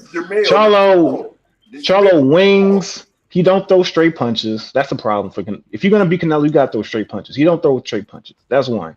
He wings all of his shots. You can see him coming a mile away. That's gonna be a problem because he's gonna Canelo's gonna have that high guard. He's gonna sit and wait on him. And as soon as he wing a shot, he's gonna go straight to the Charlo's body. And Charlo don't like it to the body. We've seen that from Tony Harrison, both of them fights. As soon as Tony Harrison started going to his body, just a couple of times, he wasn't even going a lot primarily to the body. Just a couple of ones, like here and there, and that was slowing Charlo down. And when he starts getting tired, he starts getting hit, he starts wanting to fight. He starts making mistakes. He's very undisciplined in the ring when you're battling him. Now, when you don't have no power to hurt him, he'll box all night and he'll catch you and counterpunch. But when you actually giving him the fight, he makes mistakes. And that's going to be a problem against Canelo. I say Canelo gets him out of there between 6 and 8. And that was dang, not a full 12. Ooh, that was also my assessment. That'd be a miracle. I hope he goes 12. I don't want to see Charlo get slept, but I'm gonna say for the record, I don't. Charlo, right? He gets better every fight, but what y'all don't realize, Canelo gets winded after 5 rounds. Charlo is a lateral fighter. He just turned into a boxer puncher. Charlo has great lateral movement. He used to be a pure boxer until Derrick James converted him. He still has it. He showed you in the second Brian Castano fight. One thing you got to realize, he does have hand speed. And if people could see it a mile away, why they get knocked out by the shit? You know what I'm saying? If his shit's so like that, Tony Harrison, a fast fighter, he got knocked out. Jason Rosario got knocked out. Lubin got knocked out. Motherfuckers is getting knocked out, so they must didn't see the shit coming. Hold on, who that coming up? Yeah, and I picked Charlo to win all of those fights you're talking about, but we have weight classes for a reason because fight night. And I'm not saying I don't have a problem with Charlo. I like Charlo. I like him. He's one of my favorite fighters as well. Like, I don't really have top favorite fighter like I'm riding this guy, but I like Charlo. I like the guy, but I just think this 2 weight class jump is going to be a little bit too much. Roberto Duran, 135 to 147, beat Sugar Ray Leonard. Yes, he did beat Sugar Ray Leonard. I agree with that, but Charlo ain't Roberto Duran. You know what I'm saying? Not at all. he ain't that. He ain't got none of those. Nah. He like 5 levels down from Duran. Come on, don't do this, man. Please don't do this. Hey, bro, Charlo has been getting better each fight. Y'all sleeping on Charlo. I mean, look, if Charlo wins, you sleep on Canelo. I will eat crow if he wins, but you know something? No, Canelo. I've seen Canelo. Canelo is not the same fighter, people. Canelo does start drinking alcohol and his shit is fucked up, man. Like, Canelo is not the same fighter. He doesn't have the passion for fighting no more like he used to. Canelo, all right. But that might be true. But Laura with lateral movement, and he ain't got no chin. But Laura outboxed the man. You can outbox Canelo. Caleb Plant outboxed him for damn near. I fully agree with you, but like he said, Charlo, it's gonna come a point where he's gonna have to fight. He's gonna get hit, and he's gonna want to fight. Okay, did Laura knocked out? Did Lord get knocked out? Lars a better boxer than Charlo. He's a way better boxer. He's a better boxer than Right. Charlo. The only people Canelo knock out is the European fighters. He's not knocking out black fighters. Yeah, he has. Did he knock out Danny Jacobs? No, he don't got Danny Jacobs. Yeah, Danny Jacobs. Danny Jacobs can box. But at the same time, Jamal Charlo didn't want to fight Danny Jacobs either. Jamal Charlo, he didn't want to fight Danny Jacobs. I know that Danny Jacobs calling out Jamal Charlo right now. He never wanted to fight him. So I'm like, yo, my whole thing is that can Jamel Charlo hurt Canelo, because Triple G never hurt him. Triple G never hurt him. And I'm like, Triple G is one of the hardest punches in the game. I'm not a big fan of Triple G at all. But Triple G has mediocre power, bro. I think Nah. What's going on here? What's going on here? He doesn't have the same power. But Errol Spence has power. That's what you're saying. No, I'm saying Triple G doesn't have that same pop that he used to have, bro. Triple G. Man, power is the last thing to go. I know, but the power still ain't the same as it used to be either. Well, I wouldn't want to be hit by him. Hey, look, Triple G, he didn't really hurt him, but he definitely wobbled him in the second and third fight. In that first fight. In the first fight, I think he wobbled him all the fights, actually. He didn't hurt him, but he definitely wobbled him. That first fight, he rocked Canelo, about put his ass down. And the second one, he wobbled him, and like in the I think the 9th or the 10th round, he wobbled him. I think it might have been the 11th. And then in his last fight, in the 8th, I think it was the 7th for the 8th, he wobbled him. He started. But yeah, it's hard to hurt. It's hard to hurt Canelo. Canelo be taking a shirt, man. His chin is nothing to rival. His chin's pretty good. Look, I don't know. It's that head. His head. It's that steroid head, man. Yeah, I'm not a big. You know when they on that juice them hits. Now look, Barry Bonds, Pacquiao, anyway, shit starting to get big. Canelo, that head gets big. Okay, he did pop hot once, but I'm not down that he's probably still cheap. Popped hot twice. But and what you said earlier about Bud and Canelo as well. Look, now I think Bud probably that's interesting. I just cannot see Bud jumping up 3 weight classes at 36 beating Canelo. I don't see that. I seen Floyd at 36. He gonna try though. I want to see it. A Floyd 36 is different than a Bud 36. But see, Canelo was young when he fought when Floyd, but he had the same amount of fights as Floyd. You know, Canelo had 43 fights just like Floyd, so he wasn't too immature. But Crawford doesn't fight like he doesn't fight like Mayweather. Man, the way Crawford fought against Spence, bro. Spence ain't. Why do y'all keep comparing Spence to Canelo? Here's the thing about Canelo's fight. Spence beating Canelo. They had Spence beating Canelo. Ooh. Nah, I didn't have Spence beating Canelo. Who had him beat Canelo? I didn't have him beating Canelo. Why? That was y'all side. I'm sorry. Yeah. And that's why they was trying to make the fight, and Canelo turned the fight down. Nah, I just think he wasn't interested in that. It wasn't interested in it. It was $55 million for that fight. Nah, I think he just wanted to go to the zone Bro, and get that bag, then come back to PPC. They had a 2-fight deal for him for $100 million, $45 million for either Jamal Charlo or Benavidez, and $55 for Spence.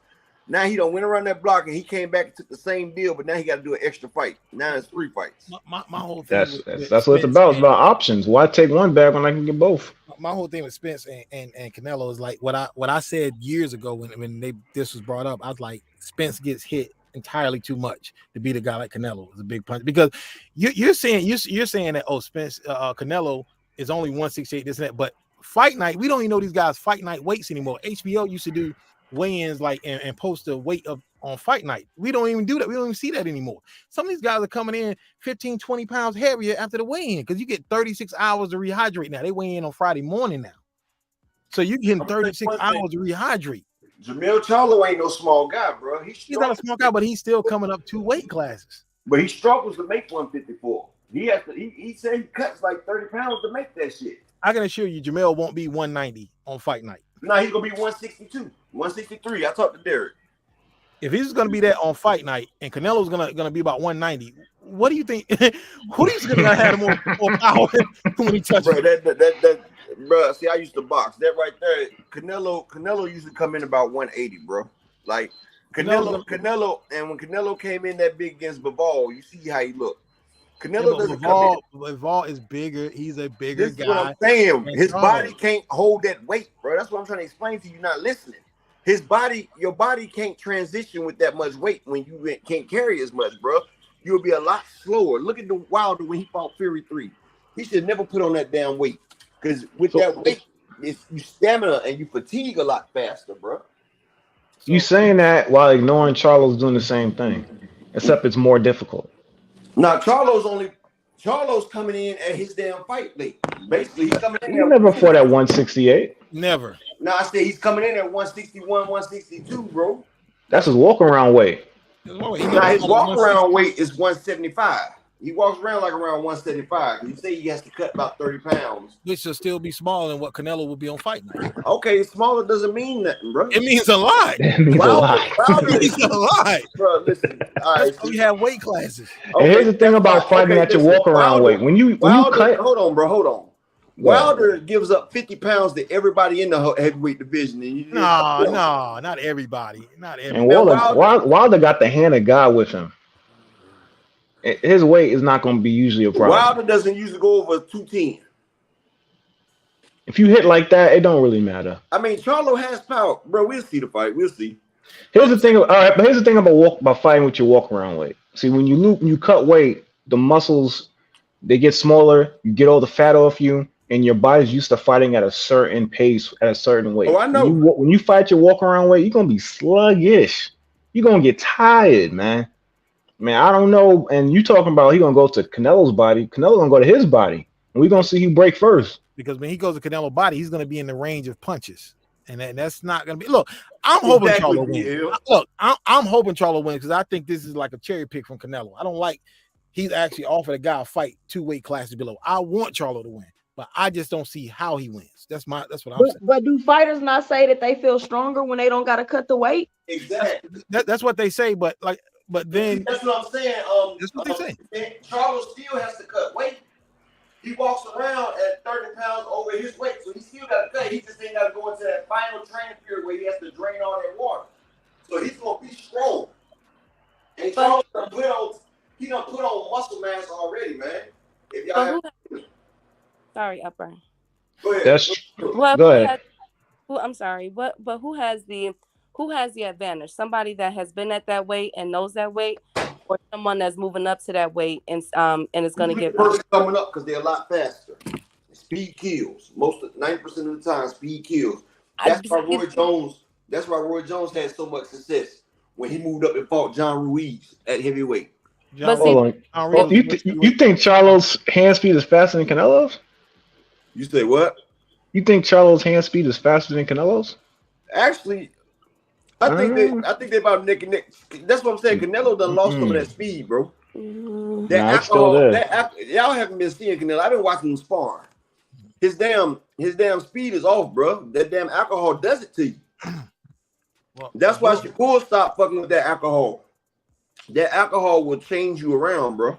Well, brother, man, I hope everything you're saying is correct. Like I said, I want Charlo to win, but if he loses, I don't want to hear excuses about he was too small. Oh no, I don't want to hear these excuses because I want Charlo to win, but I just don't see how he wins. But I don't understand when people say that. It's not an excuse. He coming up with 2 weight classes. That's not an excuse. Canelo did it. He dared to be great. But I'm just saying, when you say someone's gonna win and you come up with all the strategic planning of why they should win and all this and that, but when they lose, you can't say, well, he lost because of this. I don't do that, bro. I'm gonna tell you like this about me, bro. No, what we're saying is we want him to win, and based on this, and this, he could win. Exactly. But if he doesn't win, we gonna say he was too small because he's too small. So it's not. I'm gonna say it like this: once you get in that ring, when you get in that ring, it ain't no excuses. One thing about upper echelon, I keep it 100. I don't make excuses for no fighter. If you signed that contract, you knew what it was. And if they, I hear that. Man, Spence is my guy, and I felt like he didn't look right versus Bud. But guess what? He signed that goddamn contract, and he got the brakes beat off of him. I still rock with Spence. I feel like it'd be different at another weight, but he lost right now, and I feel like he ain't gonna come back. He gonna get the rust off of him. He gonna sleep a couple people, and him and Bud gonna have a glorious rematch. Here's the problem with Spence and Charles' situation. The weight is not really their problem. The problem is bad matchups. Their skill set don't match up with the guy they got to fight for the money match. You gotta realize Charlo has Spence's skill set is terrible for Bud, and Charlo's skill set is terrible for Canelo. He needs to be a pure boxer to beat Canelo. He is not a pure boxer. Y'all keep saying Spence's skill set. Spence has an all-around boxing game. He just didn't bring it out in the Crawford game because he wasn't right. But Spence was an Olympian. Spence can box in different ways, bro. Yeah, but it's a simplified version of like how he don't have the creativity. He don't have the hand speed. He don't have the reaction to deal with that. That's part of the skill set. It's just he could fight it anyway. He's not going to beat that guy. And I feel the same way about Charlo. Charlo could have fought Canelo at 154. He ain't beating him. Hey, Willie, I ain't going to say that Castano didn't, but in the second fight, you see Derek James made them adjustments, and he melted Castano like hot butter.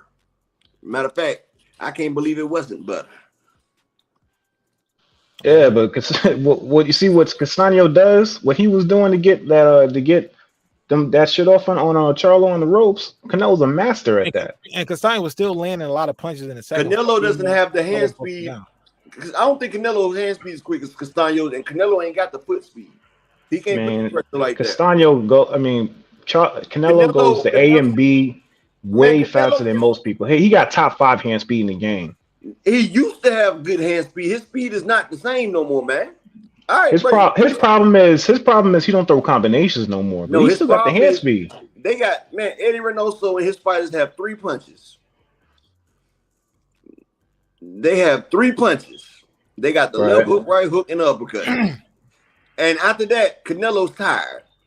You feel what I'm saying? Canelo, that's what I'm trying to tell y'all. If y'all see how he keeps gassing out in his last 4 fights, I'm telling y'all, he's not the same dedicated fighter he used to be. He's not Canelo of 3 years ago when he was coming up fighting Triple G and Danny Jacobs. That's not the same Canelo. Canelo is a raging alcoholic that gets drunk every fucking day. He was in the gym. I got a video of him in the gym, drunk as shit, trying to spar. Right now.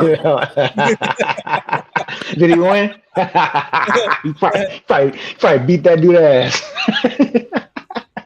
I'm gonna have to I don't disagree with nothing you're saying. The only problem is Charles not the guy that's going to exploit that. And that's the problem. Yesterday, I even posted a video of Canelo drunk at the party molesting his daughter. I hate to say it, but he did something real nasty with his own daughter, his teenage daughter. Allegedly. No, I got the video, bro. the man sat there and was dancing with his daughter at her party. He pulled her close and was grinding on her nasty, bro, and she got nervous. Whose daughter he did that to? His own daughter. Canelo got a teenage daughter? Yeah. I didn't know that. I don't keep it as personal. I didn't know he had a teenage daughter. Yeah, I don't know any of these guys personally. So you know, his daughter was so embarrassed, bro. She tried to push away from him and every damn thing, bro. But he was drunk as shit. Well, I don't want to see that video. That sounds like it's disturbing. Yeah, it is. And when people think I'm bullshitting, there's a link in the video in the screen, just so people don't think I'm lying. But that's the link right there. Canelo did some crazy shit, bro. Well, I'm pretty sure he probably got some steam to get off then. So really don't. Really don't say that though. Hey man, I like Charlo. I hope he wins. I'll be pleasantly surprised, and then I'll be an easier fight for Bud to move up to. Nah, Willie, look at the video I posted. That's the video. That's not even Southpaw. Southpaw, that's my guy, man. I mean, Willie, you can look at the video right there, and you can see he grabs his daughter by the back and pulls her into him. Look at cool LJC. He's seen the video. I mean, Southpaw can't make the video. That's him dancing with his daughter drunk. And she looked at him crazy and tried to push away from him. And he got her gripped. 1, 2, 3, 4, 5th. I'm actually shocked. I really didn't know he had a daughter that old. Mm-hmm. I don't know nothing about Canelo. To be honest with you. Canelo got like 4 kids, I think. No, what was she had a quinceañera or something?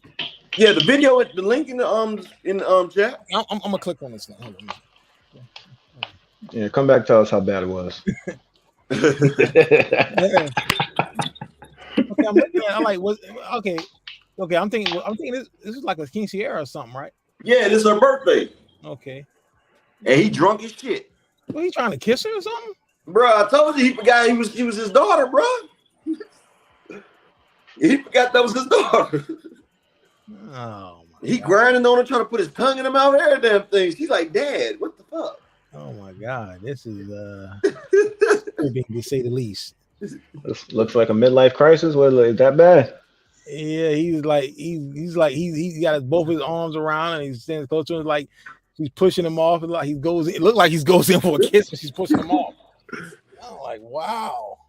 I would have like say if you was just showing that video, I would have thought it was a regular girl. I would have never known that was his daughter. Yeah, that's his daughter. That sounds like a blacked out, damn, what did I do moment. I don't care. You wake up in the morning, like, don't go on the internet. Don't go on Twitter, Dad. You was, look at Terry Smoot wilding out. Yeah, Terry Smoot. That shit. Terry Smoot stupid. Terry Smoot talking about he grinding on his daughter. Yeah, Terry, that wasn't his best moment. Oh, and for the record, this is my first time on your panel. I saw you live. I heard I was looking at y'all for like the last 30 minutes, and I decided to hop on, man. This is the first time on the panel. Much respect to everybody. I know, appreciate it. If you write something in the chat, I'll rinse you up, man. Salute to you, boss. So have y'all talked about this Devin and Shakur and Tank situation yet? Yeah, we talked about that first, bro. God damn. I mean, now, like I said, I'm not privy to a lot of information what goes on behind the scenes, but I don't understand why does Shakur fans hate Devin so much. I thought it was the other way around. I mean, why do Devin fans hate Shakur? I mean, I like both of them. What is it wrong? I like all three of them, bro. I just feel like they all three young kids. Yeah, I mean, who trying to make their way in the world, bro. Like, I don't know any of them. I mean, they're all three of them all divas, to be honest with you, man. They all divas. But, I mean, they in the prime of their career, man. They all want to be the man, so they gotta make a way. How you doing, All Positive Network? Yeah, that's me. Yeah. Oh, that's you. Okay, damn. Yeah, that's me. I gotta figure out to put my picture back up on my So who y'all think Devin gonna fight next? You think that Regis fight gonna follow through? Bro, I don't even know because Regis said that they stalling him out, bro. Oh yeah. I think that it has to happen now with everything that just happened. Like it has to happen. Or he can go back down and fight Shakur. Since they said they want to see each other in the street and everything, fuck the street. Why don't y'all go ahead and do that in the square circle where y'all can get paid for it? So, to be honest with you, at this point, I'd rather see Devin fight Regis. Just move on with your career, dog. Can he still make 135 comfortably though? I don't want to see Devin make 135, honestly, bro. Like, I like to see fighters at the best fighting their best, and he wouldn't be his best. You see, he ran out of gas. So you know. Does anybody feel like if Shakur and Devin fight, somebody will have a weight advantage? Either Shakur's gonna have to come up and be too small, or Devin's gonna have to shrink down and be weight drained. Nah, Shakur's just as big as Devin. I've seen them both. I've seen them both. They both are way bigger than 135. Yeah, because I don't think Devin should go fight Shakur at 135, and Shakur's not ready to come up to 140. Shakur about 160, 165. Yeah, I don't think Shakur gonna be at 135 long. Nah, so he gonna be. Shakur be having them fat camps too. Yeah, Shakur, a big guy. You see, he lost his belt. I know he lost his belt on the scales. I know he did that 130. Yeah. Shakur ain't no small guy. You know he be in the ring with Bud and them all the time. You know he just as big as them. I seen a picture with Shakur and Bud, and he was bigger than Bud. Him and Devin was bigger than Bud. So it's like the Gerald McClellan when he took that picture with Tyson back in the day, and he was towering over Tyson. Yeah, but you know when he was bigger than Tyson, he was about the same size. He was like 160. You know when you're young like that, you can cut more weight. See, like Devin and Shakur, they can cut at least 30, 40 pounds off and make weight. See, when you get older, your body can't cut weight. See, Earl did the weight division for 12 years. Mm-hmm. You know, him cutting weight from Lamont Peterson ain't him cutting weight for Ugas or him cutting weight for Crawford. It's a whole different ball game. Once you hit 30-something, you know, your body don't do the same shit it used to do. Like, you used to go out there and play basketball all day. You don't have to warm up or nothing. Mm-hmm. Now, when you hit them 30s, boy, you got to put a knee brace on. You got to get warmed up. You got to stretch. In the sauna for about 10 minutes before you play. Hey, them 10-minute stretches be hit. You going to the sauna after that shit. Them 10-minute stretches be hitting, boss. Oh, if you don't, boy, you gonna feel that shit tomorrow. I out that bed. I think Errol Spence made a mistake of not doing, and I've said this on other panels. Larry Holmes and Felix Trinidad, what they would do, they would always fight the young contenders that looked like they were going to be great in the future. They would get these guys when they were young before they reached their peak. I think as soon as Boots hit the weight class, he should have jumped on him right then. Like, yo, as soon as he beat Jeff Horn, they should have did what they could do to get that fight. I mean, then he wouldn't have got this $30 million fight. Yeah, but you know, I mean, if you start being guys, you make the league. I'm gonna tell you like this. At first, Earl said he wanted to be the first welterweight undisputed, but the week of the fight, he surprised me. He said, I didn't say that. He said, I just want the money. So see, you know, it's prize fighting. They trying to build for the big bag. Yeah, but you know, Earl would have fought Ugas. If Earl would have beat Crawford early and then fought Ugas for undisputed, that shit would have been an anticlimactic fight, bro. Yeah, but still, he would have got the main guy, the problem out of the way. Earl Spence and Crawford. If Earl Spence would have fought Crawford for 3 belts, that shit wouldn't have did 650 buys. Yeah, but you know, here's the thing. The reason why Spence didn't fight him was he underestimated him. He didn't think he was going to be a problem, and then he had that car crash, and he realized I'm not going to be here forever. Yeah. So his priorities changed. Yeah, but plus Spence say 50% of me could beat 100% of these welterweights. See, he disrespected Bud. Really, he thought Bud was like these other, like Danny Garcia and Ugas, and Bud showed him I'm different. Mm-hmm. And Spence and they wasn't ready because see, Spence couldn't even get no sparring in because he had a rib injury, and he thought he could just go out there and do it. See, he's 33 years old. Your body ain't the same, but you got to warm that car up. Mm-hmm. That car been sitting in the garage all this time, and that motherfucker wouldn't start. That motherfucker goddamn blew the engine. So how you feel about him at 54 then? You think he's gonna win? I like him at 60. 54 is still only 7 pounds away. Like Earl a big dude, bro. Like he walk around a big guy. You know, I like to see him at 60. 60 ain't hot right now, man. You know, the best fight at 60 is like semi-retired. That's Triple G. Adonis at 60. Yeah, I know, man. But look, I don't want to see Spence fight. See, what I want Spence to do. This is what I want Spence to do, right? Because Crawford wants to go up to 68 and fight Canelo, right? I want Spence to fight Tim Tszyu at 154 and wash him. Then go up to 160 and fight Lara. Laura's a pure boxer. He's gonna give you angles. He's gonna sharpen you up. And if Crawford can beat Canelo for the belt, then you know Spence and Crawford undisputed at damn 168. That shit does over $1 million. You think Spence can beat Lara? Yeah. I don't think so, man. That's a tough. That's I don't see him beating Lara, man. I don't think he can beat Lara or Adonis. I mean, Spence has beat Lara in the sparring matches already. Yeah, but that's sparring, though. That's sparring. Bro, y'all really doubting Earl Spence, bro. Y'all really doubting his capabilities. No, I like Earl. But no, bro. I'm saying you said really wash him though. That's a tough fight, boy. I mean, Laura's good, man, but Earl has all the hen dog salute. Y'all don't realize Earl has all the attributes, bro. Like the man had a fucked up rib, and he had Earl had one fight. Now they put all this doubt in everybody. They forget about the Lamont Peterson Earl. They forget about him fighting on the back foot against Danny Garcia. We talk about Lara. You brought up Peterson. Lara's not good. He's nice. I don't know who y'all think he's about to fight. Peterson's nice. Lamont Peterson is a Hall of Famer, bro.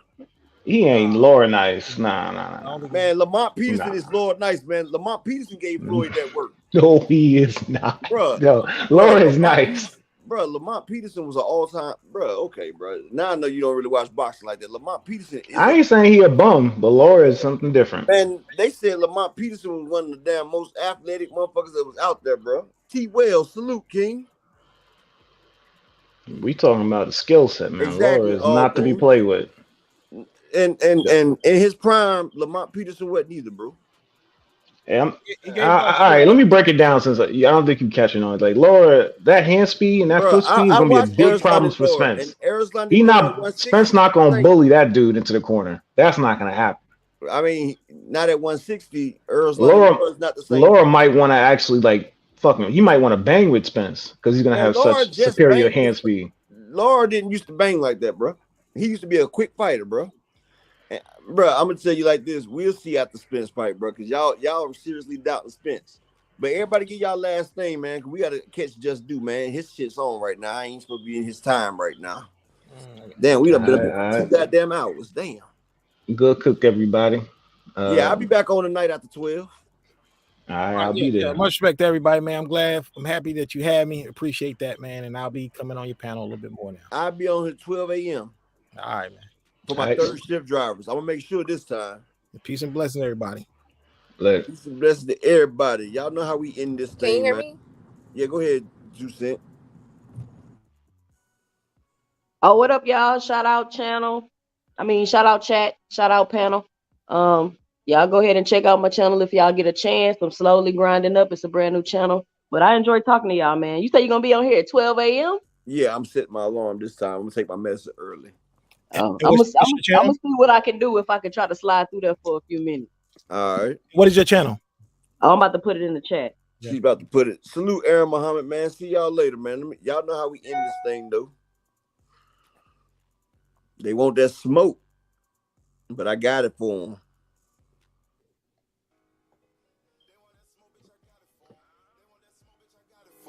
They want that smoke, you know I blow it. They call me Sunny Monster for a reason. I'm really dripping, leave a nigga bleeding. I get to squeeze and leave a nigga. They want that smoke, bitch, I got it for 'em. They want that smoke, bitch, I got it for 'em. They want that smoke, you know I blow it. They call me Sunny Monster for a reason. I'm really dripping, leave a nigga bleeding. I get to squeeze and leave a nigga bleeding. Raw Molly got me all up in demon mode. Mouth moving like I done put clean in my nose. Trying to catch me up, I can leave with some hoes.